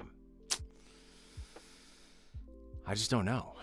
I was so excited when it all got, announced. I can't even tell you. Like I was, because it's been talked about for so many years, and so many people have hinted at it, and then lots of people have confirmed it without, and they're just like trolls trying to farm clicks or whatever. But to see it be announced by an official source was so cool. so cool. And the crazy thing is, the craziest thing of all, maybe, in all of this, is that I was on a panel with Zeno Robinson and Kyle in Columbus, Ohio, 2 weeks before this got officially announced. And Zeno and Kyle and I were backstage before we went on to the panel. And we're just chatting, and it just came up. And so we were like, man, is that ever going to happen? So many people have been saying it's going to happen for so long. And then that conversation continued when we got out on stage. And Morgan, in fact, was there. I don't know if Morgan's still on here, but Morgan was there in the audience. And Kyle was just joking, was just joking around, and was like, because somebody asked about Vigilantes, and I think their question was, if it ever came out, would you guys be open to reprising your roles, or would you be open to voicing in it? And Kyle was like, "Oh yeah, no, it's been announced. It's official. It's been announced." And Kyle was just like being Kyle, like he didn't know, like he had no like secret information or whatever. Yeah, Dancer Gal, you were there too. Yeah, Dancer was there too. And of course I was, I don't know, I just played it off or something. But then we kind of just chatted about it for a couple minutes, and we're like, man, yes, if there was ever a chance, like all three of us were like, yes, if there was ever a chance to, get a chance to voice in that show, like we would all say yes. We would all jump on that immediately. And so crazy timing, a little bit crazy timing. Lexi says, "Oh, Kyle told that story on his Twitch stream." Yeah. And I have to say, like, I'm a little bit biased. I'm a lot biased, but I do think the casting for my hero, just thinking about Zeno as Hawks, like he's just the perfect Hawks, Kyle is the perfect Denki, I can't imagine either of those characters. Like, it'd be tough to imagine somebody else voicing those characters other than, Kyle and Zeno. So, man, just like that, another hour went by, y'all. We're just chatting the night away, aren't we? Some of you are saying you're going to sleep, but then you're not. Luna says, "You're summoning too much sleep for me. It's only 8 p.m. here." Yeah, 8 p.m. is a little early. It's a little early, but I would also say that it's probably never too early to get a good night's sleep if that's what you need to do. I'm not trying to send y'all away. I mean, I'm still here. But I do think that a good night's sleep is kind of invaluable.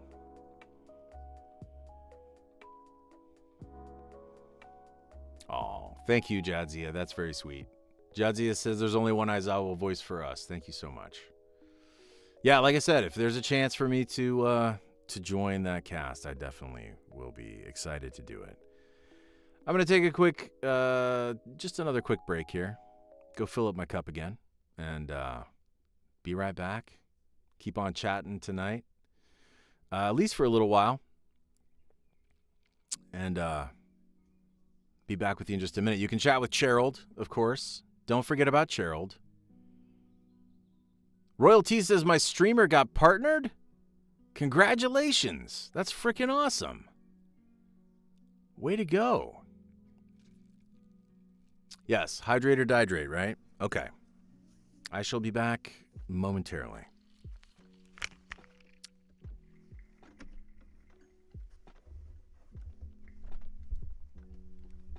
Come on, Cheryl. Don't be stubborn. I gotta get in position for you guys again. Where is he? There we go. All right, maximize your Cheryl time. I'll be right back.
right, Gerald, wrap it up, buddy. Wrap it up.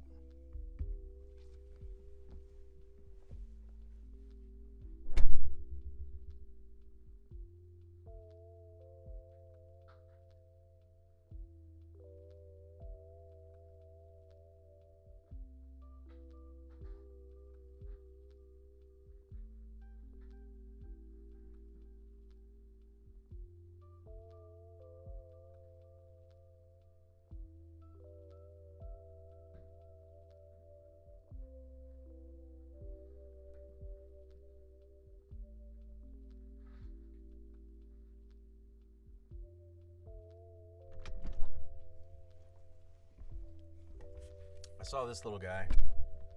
I was walking through the studio on my way back in here, and I kind of forgot about him. Can't forget about this guy. Who knows who this guy is? Anybody? Anybody know this guy?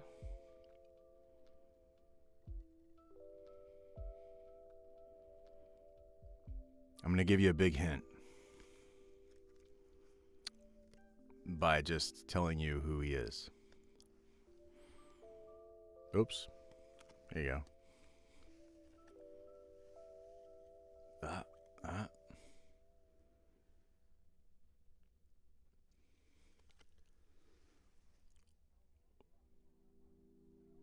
That's right.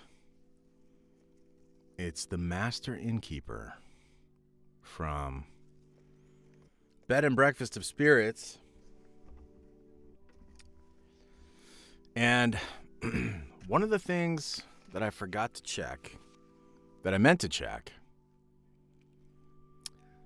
was to see if there was any dates yet for season 2 of that show, because I voiced that character back in 2017, 2018. And last year, there was a announcement that they were going to be working on a season 2. Okay, here we go. IMDb. This is from IMDb. As of 1 week ago, Kakuryou Bed and Breakfast for Spirits took only 7 years to confirm its second season, and fans can't be more excited. Kakuryou Bed and Breakfast for Spirits anime was released in 2018, and it has a lot to offer, from folklore elements to Aoi's cooking. The anime appealed to the audience with its warm and cozy narrative, tugging at their heartstrings with the wholesome interactions between Aoi and the other characters. However, the most interesting part, fans have been elated with the unexpected announcement of Kakuryou Bed and Breakfast for Spirits Season 2. You gotta click through the link to get to the full episode. It says it's gearing up for a fall 2025 release. So holy cow, guys, this year is gonna be stacked with stuff that I hope I get a chance to maybe take a swim back through. The final episode of the first season ended on a satisfactory note, but left a lot to be desired on the romance front. To fans' joy, a sequel to the anime has been announced after almost 7 years, and fans are beyond surprised.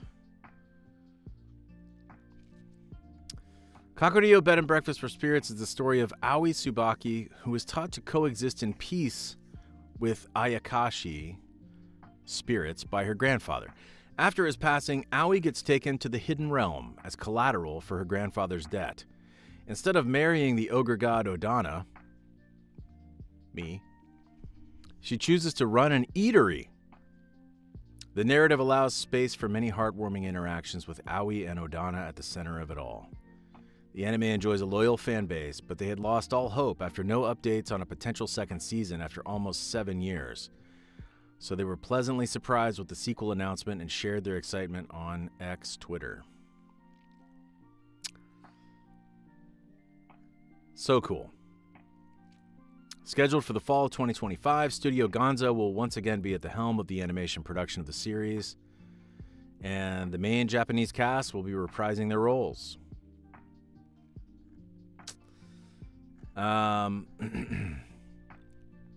As for the English cast, this was a show that I got to do, I guess it was 2018.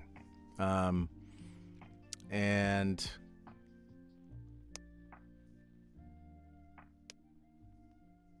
yes, Faye already called it. Faye over in the YouTube chat says the female lead, Aoi, was voiced by the voice actor of Eri, Little Eri, in My Hero Academia, Emily Neves. So Emily and I had so much fun in our scenes together as Master Innkeeper and Aoi. And to think that we might actually get a chance to do that again next year is really, really cool. 7 years later. Man. Just crazy. Jing says, okay, for real, I'm about to pass out. Wish I could stay longer, but my eyes are fading. Hydrate, take your meds. Make sure to put on something relaxing to fall asleep to. Yes.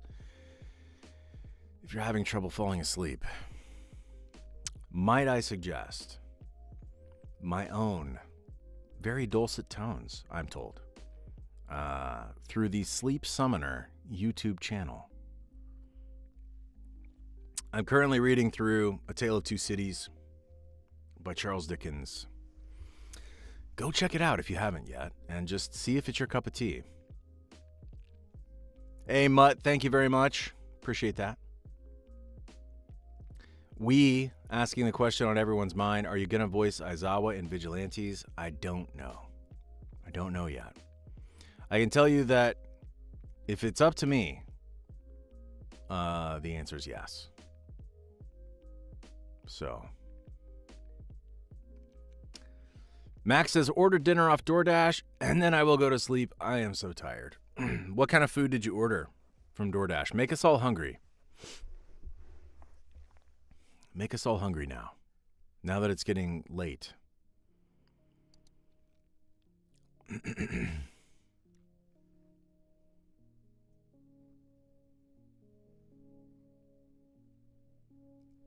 Aaron, you've been meaning to read Tale of Two Cities? Well, let me tell you. I am just about, I want to say, I don't know. I've only got like 3 chapters left or something in the book. So you could start from the beginning. Just go to YouTube, type in Sleep Summoner, and you can literally watch and listen to me read. And the way I do it is I read for like 2 or 3 hours, and then it's followed by 6 hours or so of just total darkness and no sound, so that when you get to that point that you finally drift off to sleep listening to my voice, nothing will interrupt you. There are no ads that are going to interrupt you. It's literally just a black screen for like 6 hours. So, check it out. See what you think. Royalty says, it do be late, Crispy. Almost 10:30. Don't you know I'm an old lady? Luna, I love to hear that. Thank you so much. Yes, all my mods just returned to the chat because we started talking about food. Mac, did you ever tell us what you ordered?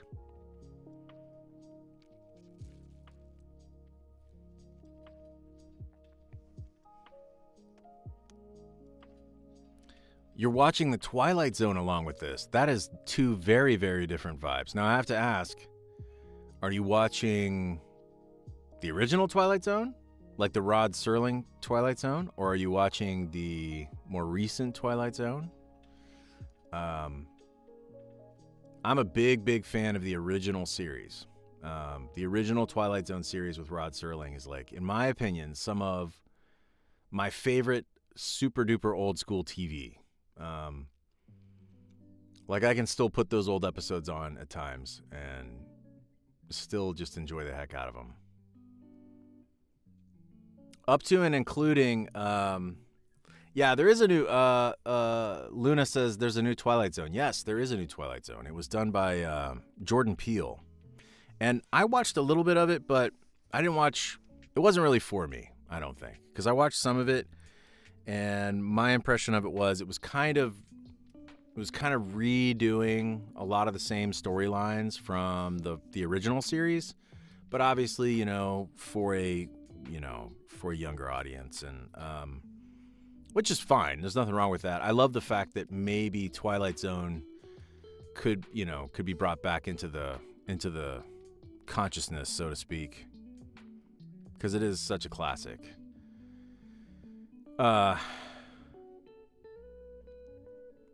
Max says, is it Togos? It's a California thing. There's sandwiches. I've never heard of Togos. That must be a California thing. I don't know Togos. Am I saying that right? Or Tugos? I love a good sandwich, but I don't think I've heard of Togos. Wolfie says, wait, Chris, I just watched the movie Klaus, but I didn't get to finish the movie yet. It was so cool and funny and sad, everything. I know. So, and I think I posted about this a week ago or so, and the holidays are over now, so probably your taste for holiday movies or whatever is not quite as sharp now. But put it in the back of your mind to watch the Netflix movie Klaus. This has become my favorite Christmas movie of the modern era. Jason, his name is so hard to say. Jason Schwartzman. That's a voice actor tongue twister right there. Jason Schwartzman. Say that like 25 times. Is so awesome in this movie. But everybody's good in it. It's also, as far as I know, Norm Macdonald's last role, I think, before he passed. He voices the boatman, and I love his sarcastic delivery as this boatman is just like absolutely amazing. Everything about it's real, real good. You should absolutely check out Klaus. And as far as I know, it's like actually hand animated too. It's like this really interesting hybrid style of cell animation and CGI. It's like a really interesting hybrid style. And it's so good. It's so good. It's so, so good. Did I mention it's good? DJ is still awake? DJ, what are you doing? What are you doing? We're just talking about movies in here. I thought you were going to sleep. Hey, is that Crow? Crow, what is good? How you doing tonight? Okay, Max says food updates upon arrival. Appreciate that. None of us need to be, eating a bunch of food right now, but at the same time, this is the time of night. What is it about like 10:30 p.m. that just you just start getting those for me it's cheese cravings. You know that. I've already had one Baby Bell. I can't give in to any more cheese cravings tonight. One Baby Bell is plenty for me.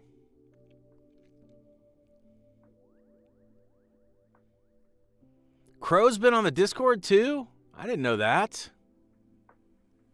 Crow, what part of the world are you in now? Because I know sometimes you're up on the East Coast and sometimes you're in Florida. What part of the world do you find yourself in tonight? Oh, royalties. The Baby Bells are always calling, unfortunately. Cheese is my absolute weakness. I just love cheese. Kimmy's like, I'm about to eat dinner. I don't know what you mean. You're kind of a Spaniard. I think of you as being on the Spain sort of schedule, Kimmy. What time did you eat lunch today? You're probably more of like a 3 p.m. lunch kind of person, aren't you?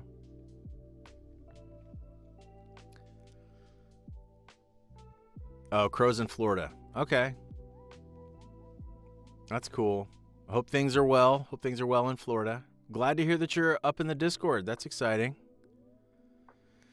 What a random question from Anime is Good. What do you think about lemurs? Everybody in my community calls me Crispy Wombat. I think because my name is kind of tricky to say. And Crispy Wombat is a lot easier to say. And so for years, ever since I was dubbed Crispy Wombat, I've just kind of embraced it. All that's to say that I don't really think about lemurs. I'm not super sure. I'm not super sure that I've probably seen a lemur at a zoo, I guess. But I don't have. Yeah, Luna, me too. Like when I think of a lemur, I think of King Julian. That's kind of the only reference point I have for lemurs, I think, is King Julian, which is a fantastic voice performance, in my opinion.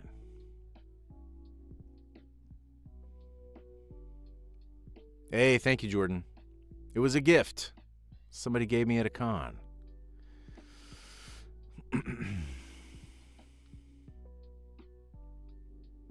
Max says, if we're talking about animals, what are your thoughts on frogs? My mom, interestingly enough, I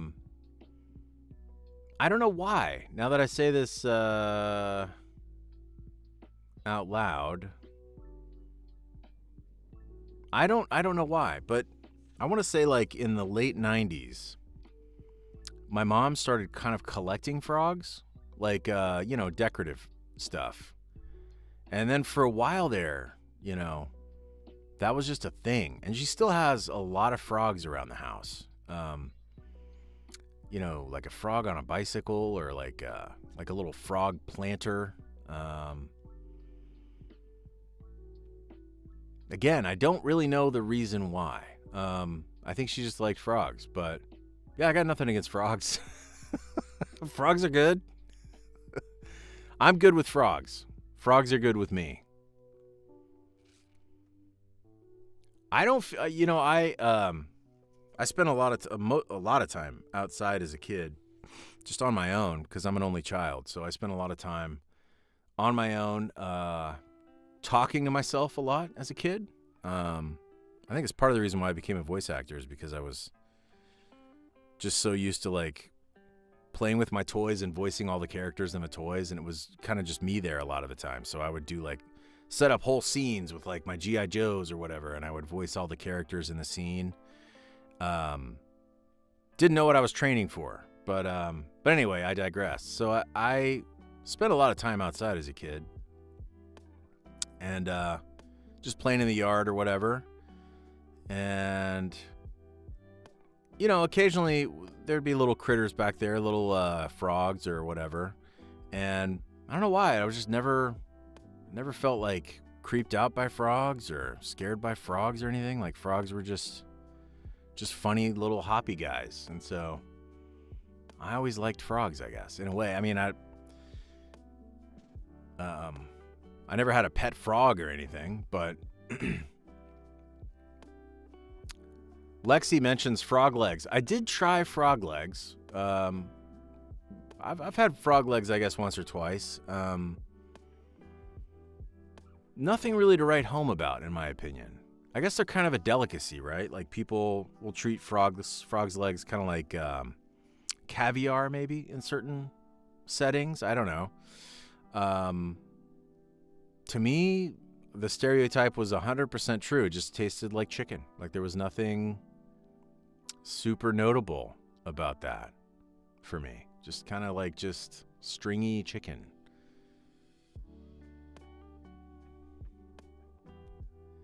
Oh, I used to run into snakes. Luna says no snakes. Well, I used to run into snakes. I mean, not like serious snakes, not like dangerous snakes, but like little, garter snakes, and you see those around. They don't mean any harm, really. And it's funny, like if you ever try to catch one, they will, nothing will run away from you faster than like a little garter snake. Those things are like, oh my God, I gotta get out of here. Venti, what's up? How you doing? What'd you miss? We're talking about frogs and lemurs, and now snakes. Sauna says, have you tried seahorse? No, I've never. Is that a thing? Do people eat seahorse? I've never heard of that. I'm not saying it's not true. I've just never heard of it.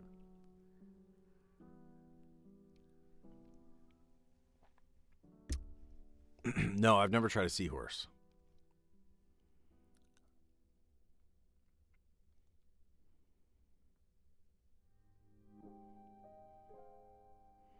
There's a team thing happening again on TikTok. Again, I don't understand TikTok. I don't know much about TikTok. I just like hanging out with you guys here on TikTok. But there's a team. That's all I know. People are joining the team also. I don't know what it means, but it's happening. I will say one of my favorite scenes with a snake that I just thought of, because now they're talking about eating snakes over on YouTube, is in the second Indiana Jones movie, Indiana Jones and the Temple of Doom. There's a really creepy, just gross scene, but I don't know why, but I like it.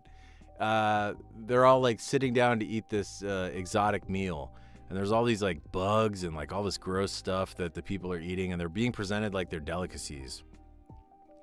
And the main girl, I forget her name, but the female lead is like reacting to all these like scenes of disgusting foods that people are just like tearing into. And then there's a snake, like a boa constrictor or something, that's on a spike or something. And then they cut the boa constrictor open, and all these like baby snakes come out. If you haven't seen it, you don't understand how that made like little crispy wombat squirm when I saw that as a kid. And then there's one of my favorite lines of all time in that movie too, that for the longest time I would just randomly say to my kids. They had no context for it whatsoever, but I would always just be like, look, someday I'm going to show you this movie. This was an example of me just sitting them down. The entire Indiana Jones trilogy, I just sat my kids down and I was like, we're watching these. We didn't watch them all at once, but like, you know, within a couple days, we watched all three, the first three, because they're just so much fun. They're such fun movies. Anyway, the line is, the final moment is this dude brings out a monkey's head in like a little jar, or it's not a jar, a monkey's head in like a bowl, and put it down on the table. And then everybody at the same time, because they all know what this is, right? And through her eyes, we're seeing it all through her eyes, and she's just freaking out about everything they're bringing out. And at the same time, they all reach over and grab the top of this monkey's head, and they take off the top of the skull, and inside the head is just like a brain, like the monkey's brain. And this dude's line, his delivery of this line is just amazing. But he says, chilled monkey brain. And so, for many, many years, I have just randomly, totally out of context, said to my kids, chilled monkey brain. And then she faints because it's just so disgusting and it freaks her out.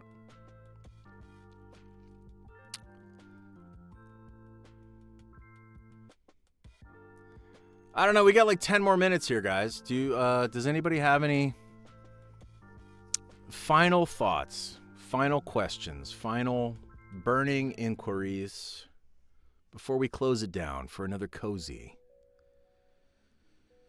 Sleep Summoner, Campire, Real Chris Wehkamp, Crispy Wombat stream?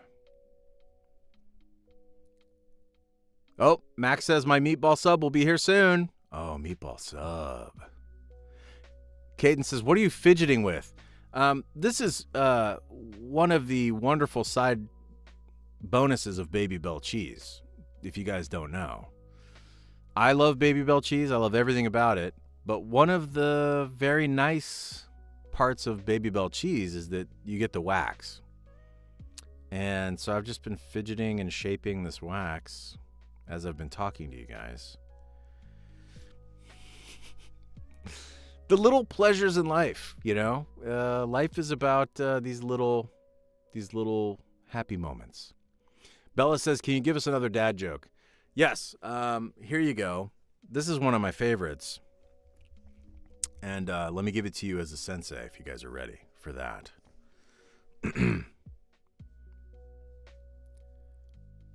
Why can't tyrannosaurs clap their hands?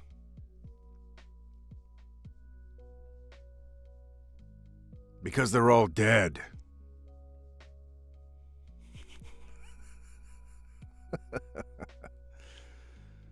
I love it. So bad, but so good.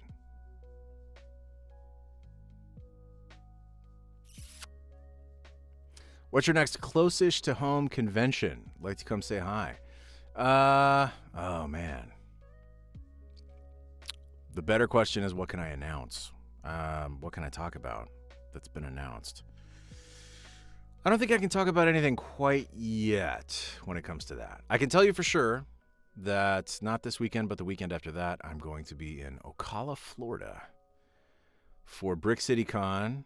Been there once before and very eager to go back because it was a great time. A lot of people came out. I expect to see a lot of people that I know there. Perhaps fans of the community. Members of the Campire will be coming out to meet me in person. Very excited about that. I can definitely talk about that. I can talk about Vancouver. I've been announced for Vancouver, Canada. I'm going to be going to Vancouver in February. If you're up there in America's hat, on that side of the world, love to meet you in person up in Vancouver. DJ says, do you ever get tired of traveling all the time? Yes, I do. And in fact, I have scaled back pretty significantly. Like 2019, I want to say I did like 25. And that included a particular trip. That included a couple months there where I did, I think, 6 weekends in a row. 6 or 7 weekends in a row. I can't remember. But by the time I got to that 6th convention, that's 6 weekends in a row. By the time I got to that 6th one, I was like a husk of a human being.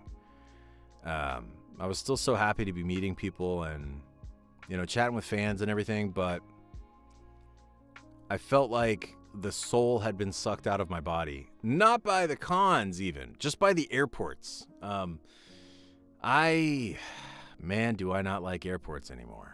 I just dread airports. So if there was a way that I could just travel to these places, like just snap my fingers and just travel there, then I think I would keep doing the same amount I was doing back then. But anyway, that's all to say. I miss a lot on the weekends. Like,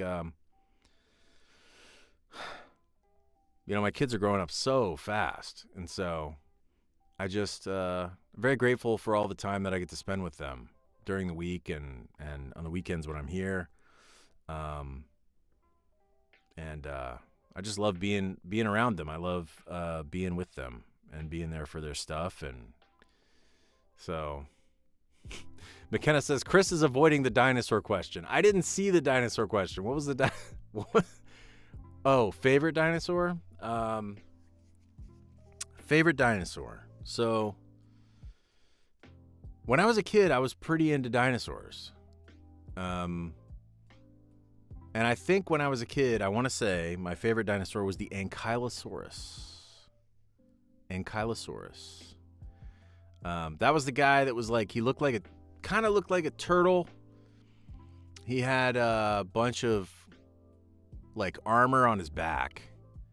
And then he also had a cool like tail where I don't know how to describe it really, but he had a big beady thing on his tail that he could swing his tail around and beat you with it. But he was kind of a small guy, right? So he wasn't like one of the big, monstrous, huge dinosaurs, but he kind of looked like the Wolverine of dinosaurs, if I could put it that way. Ankylosaurus. I think that was my guy.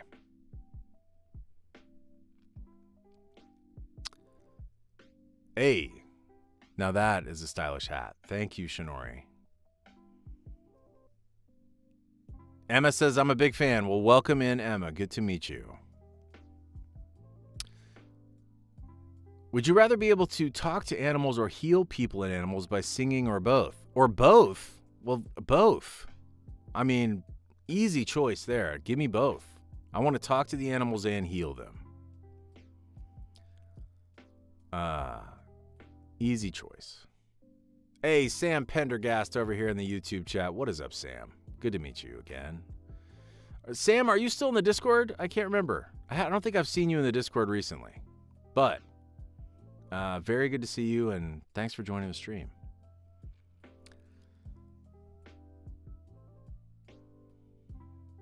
Yes, spiked mace-like tail. That's a really good way to put it. Yes, it was a mace-like tail. Yes. Would I rather have unlimited bacon and no games, or unlimited games but no games? I think you mean bacon. I know what you mean.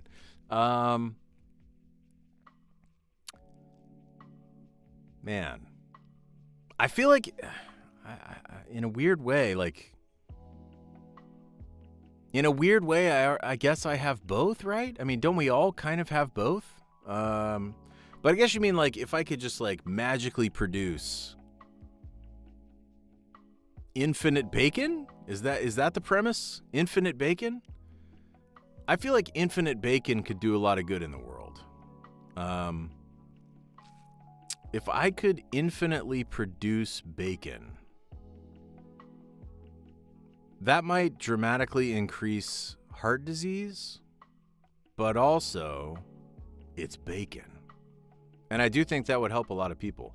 I could have just like a bacon clinic where anybody who was hungry could come and get as much bacon as they wanted at any time. And that would be of great benefit to the world, I think. So I'm going to go with infinite bacon. Infinite bacon here. Also, infinite games. I mean, let's be real. In 2025... Ooh, look at that. I'm already adjusting. In 2025, we don't have the problem of there's not enough games. We have the problem of there are way too many games, and most of them aren't that good anymore. Like, look at all the AAA games that came out just last year and just absolutely fell flat. Like, last year might be one of the worst performing years for AAA games, maybe in history. I don't know if that's true, but it sure seems like it could be true. And I just want to say, like, I really love the fact that a game like Balatro, which if you haven't played Balatro, you absolutely need to play Balatro. Balatro you can download on your phone. You can play it on just about everything, I think, by now. Balatro was developed... Balatro is the story that I love. Balatro was developed by one dude, kind of just for fun, because he was like, I want to play this game, and it doesn't exist. And so he made it. Fast forward, a year and a half or whatever, and Balatro got nominated for the Game Awards for Game of the Year. Balatro, Balatro, Balatro. It's a card game, and it's incredibly fun. And it's literally just poker. It's like the game poker, but it has all these jokers in it that are, and when I say all these jokers, like maybe hundreds of jokers, I don't know how many he's actually made, but each joker has its own like thing that it does. And so it's the strategy of figuring out how to use the jokers in the game, but it's also just the fun of like going through and unlocking all the jokers. Yeah, Balatro is such a high point for last year in terms of gaming. You should absolutely check it out.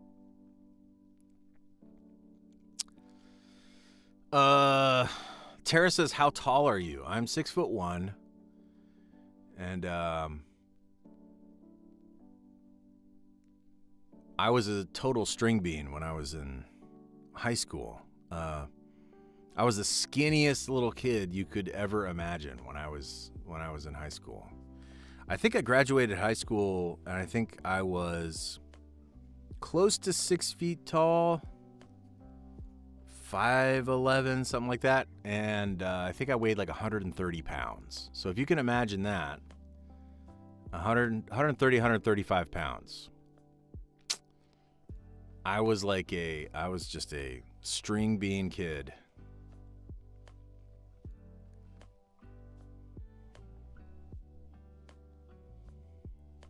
Oh, Max says the meatball is here. Let's go, meatball sandwich time. As we've all just been eagerly awaiting the arrival of the meatball sandwich here. Did I play sports in high school? Yes, I played basketball. I played baseball before that. And I played like 14 years of soccer when I was a kid, all the way up to middle school. And then I was playing baseball and soccer both. And then I basically dropped soccer, moved into baseball. But once I got into high school, I actually played for my high school team. And but I was doing theater at the same time. So I was doing, we didn't call it theater, we called it drama. I was on the junior varsity drama team, and then I was also on the junior varsity basketball team. And after the season was over, my basketball coach basically sat me down and he was like, look,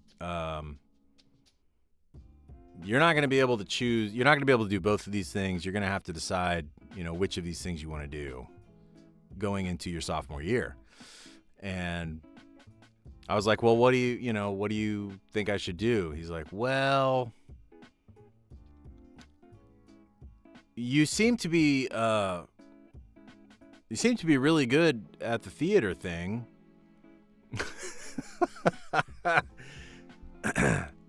That was his very tactful way of letting me know which way he thought I should go. Because, yeah, I mean, I was decent. I was a decent player. I wasn't a great player. And I was a string bean, like a serious string bean. So, anyway, so it was an easy choice. I got into, quote unquote, varsity theater, which I think we called advanced drama, sophomore year of high school, and stuck with that all through the rest of high school. But I love racquetball, and I'm so glad I've gotten back to racquetball, and I've been playing racquetball with my kids over the last month or so, and I just love racquetball. It's so much fun. My dad introduced me to racquetball when I was a kid, and when my dad would introduce me to a sport, like ping pong. Is ping pong a sport? I guess it is. It's a pastime. My dad taught me ping pong, and he taught me racquetball. And the way that he taught me was he would just absolutely kick my tail all over the place at these things, to the point that I would get so mad that I would quit, but I would always come back to it because I loved playing with him. It was my dad, so it was fun playing with him. But it really, in a way, like looking back on it, it really helped me because, like, I'll never forget when I finally beat my dad at ping pong. He used to just absolutely whip my tail at ping pong. Same thing for racquetball. Like I'd be running all over the court, just out of breath, like, and he's just like calmly standing there, just, just running me around in circles. It ended up being good for me, is what I want to say. Savelki's here. Savelki, you're in Nebraska, I think. I think I remember that because I remember your name. You had a really interesting name. Welcome in. And Hadouken is here to make me feel incredibly old and tell me that Hadouken graduated high school in 2022. Oh, boy. All you kids. I graduated high school in 1997. So, it's been a minute. It's been a minute or two. Jordan says, my dad never went easy on us when playing games because it's better to earn a win than to be given it. Yes, exactly. I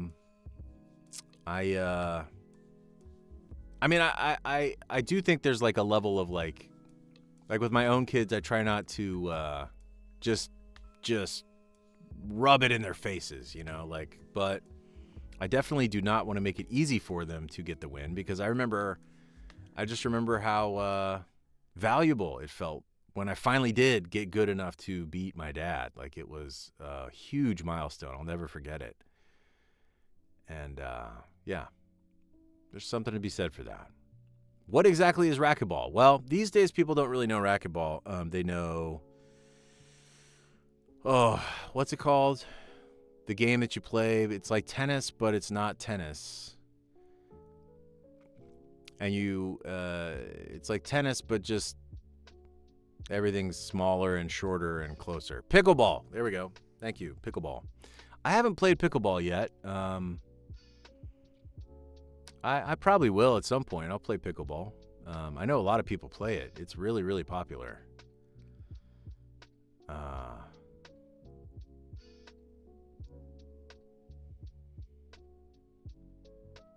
You saw it on an episode of Bluey? My youngest son really went through a period of time where he loved Bluey. He was just watching the heck out of Bluey. And then he kind of fell off. I don't know. I guess he got a little older. That's how it goes. But he was super duper into Bluey. Yeah, so racquetball is you're in a, the way that my son described it is actually maybe good for y'all, the younger generation, to imagine. So if you've ever played the video game Portal, or if you've heard of the video game Portal or seen anything about Portal, you're in like this giant white box room, and literally all four walls of the room are available play surfaces. So you can hit the ball off the front. You have to hit the ball off the front wall, but you can also hit the ball off the ceiling. You can hit it off the back wall behind you. You can hit it off the side walls. And when I was a kid, the way I thought about it was kind of like, if you've ever seen the movie Tron, you know how they use the discs and they like bounce the discs off of like the environment around them as they try to like hit each other with the discs? To me, it kind of seemed like that, at least in the sense of you can play off of all the surfaces kind of around you. I do love Tron. The first Tron is like one of my favorites of all time. And then the second Tron, really, what was it? Tron Reloaded or something? Tron Revengeance? I don't remember what it's called, but the second Tron is really good, like really good. And really just Jeff Daniels is, Jeff Daniels? It's not Jeff Daniels. Speaking of Tron, I look very futuristic now. Thank you. Tron Legacy. Thank you, Luna. Yes, Tron Legacy. Tara's like, there was a second Tron? Yeah, and it's good. It's really good. Tron Legacy's real good. I saw that one in the theater, I remember, and I was blown away. Jeff Bridges. Thank you, Luna. It was a different Jeff. Jeff Bridges is so good in that movie.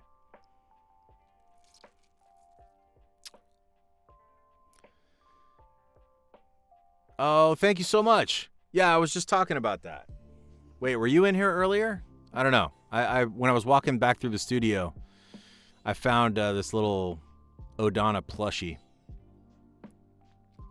I've got this bag of merch and stuff that I just pulled out of the closet yesterday while I was doing some sleep summoner stuff. And yeah, pretty cute, right? Yeah.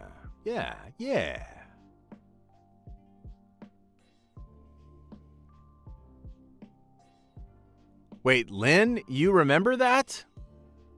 Fan Expo Boston, you got that. Lynn, oh my gosh. So you were there with Dawn, right? You and Dawn came down. Man, y'all's memory. It's amazing. All right, it's 11 o'clock here in North Texas. I gotta start making my way down the road. Yes, Aquafire. I am going to be at FarleyCon in Tennessee in August, I think. I think August. I love going to Tennessee. Tennessee is one of my favorites. The people in Tennessee are just great, great times. Great people. Looking forward to that. Hopefully I'll see you there.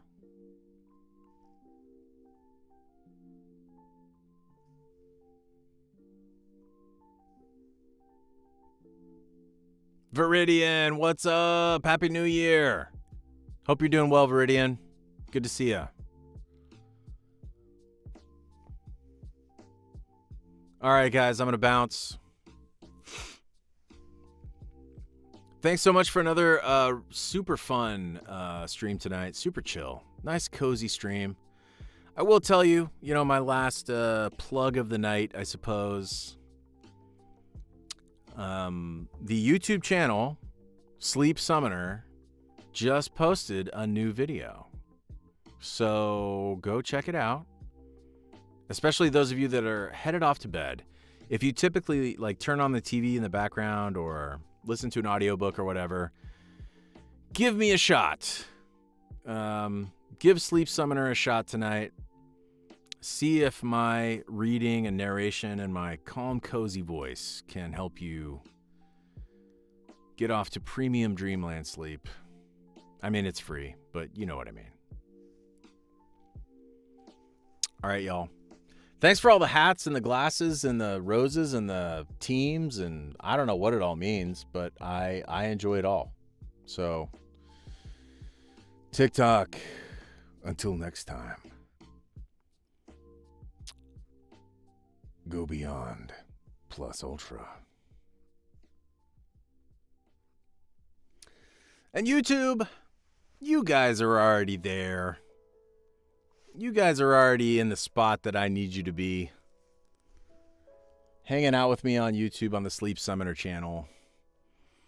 Can't thank you guys enough. I think I sort of explained this a little bit to folks in the Discord server.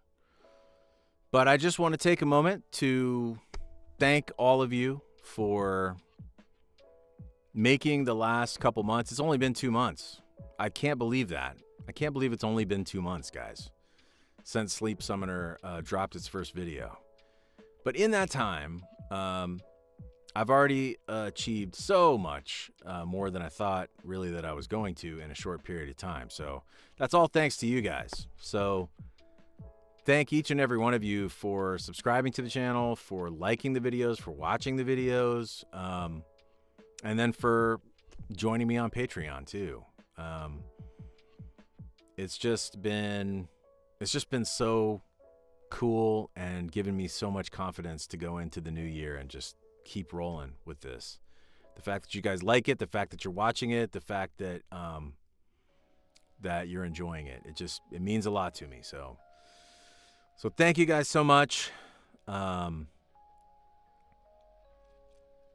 Saka puntas to each and every one of you. And don't forget, no matter what happens in the new year, you've got this. And each and every one of us has got to stake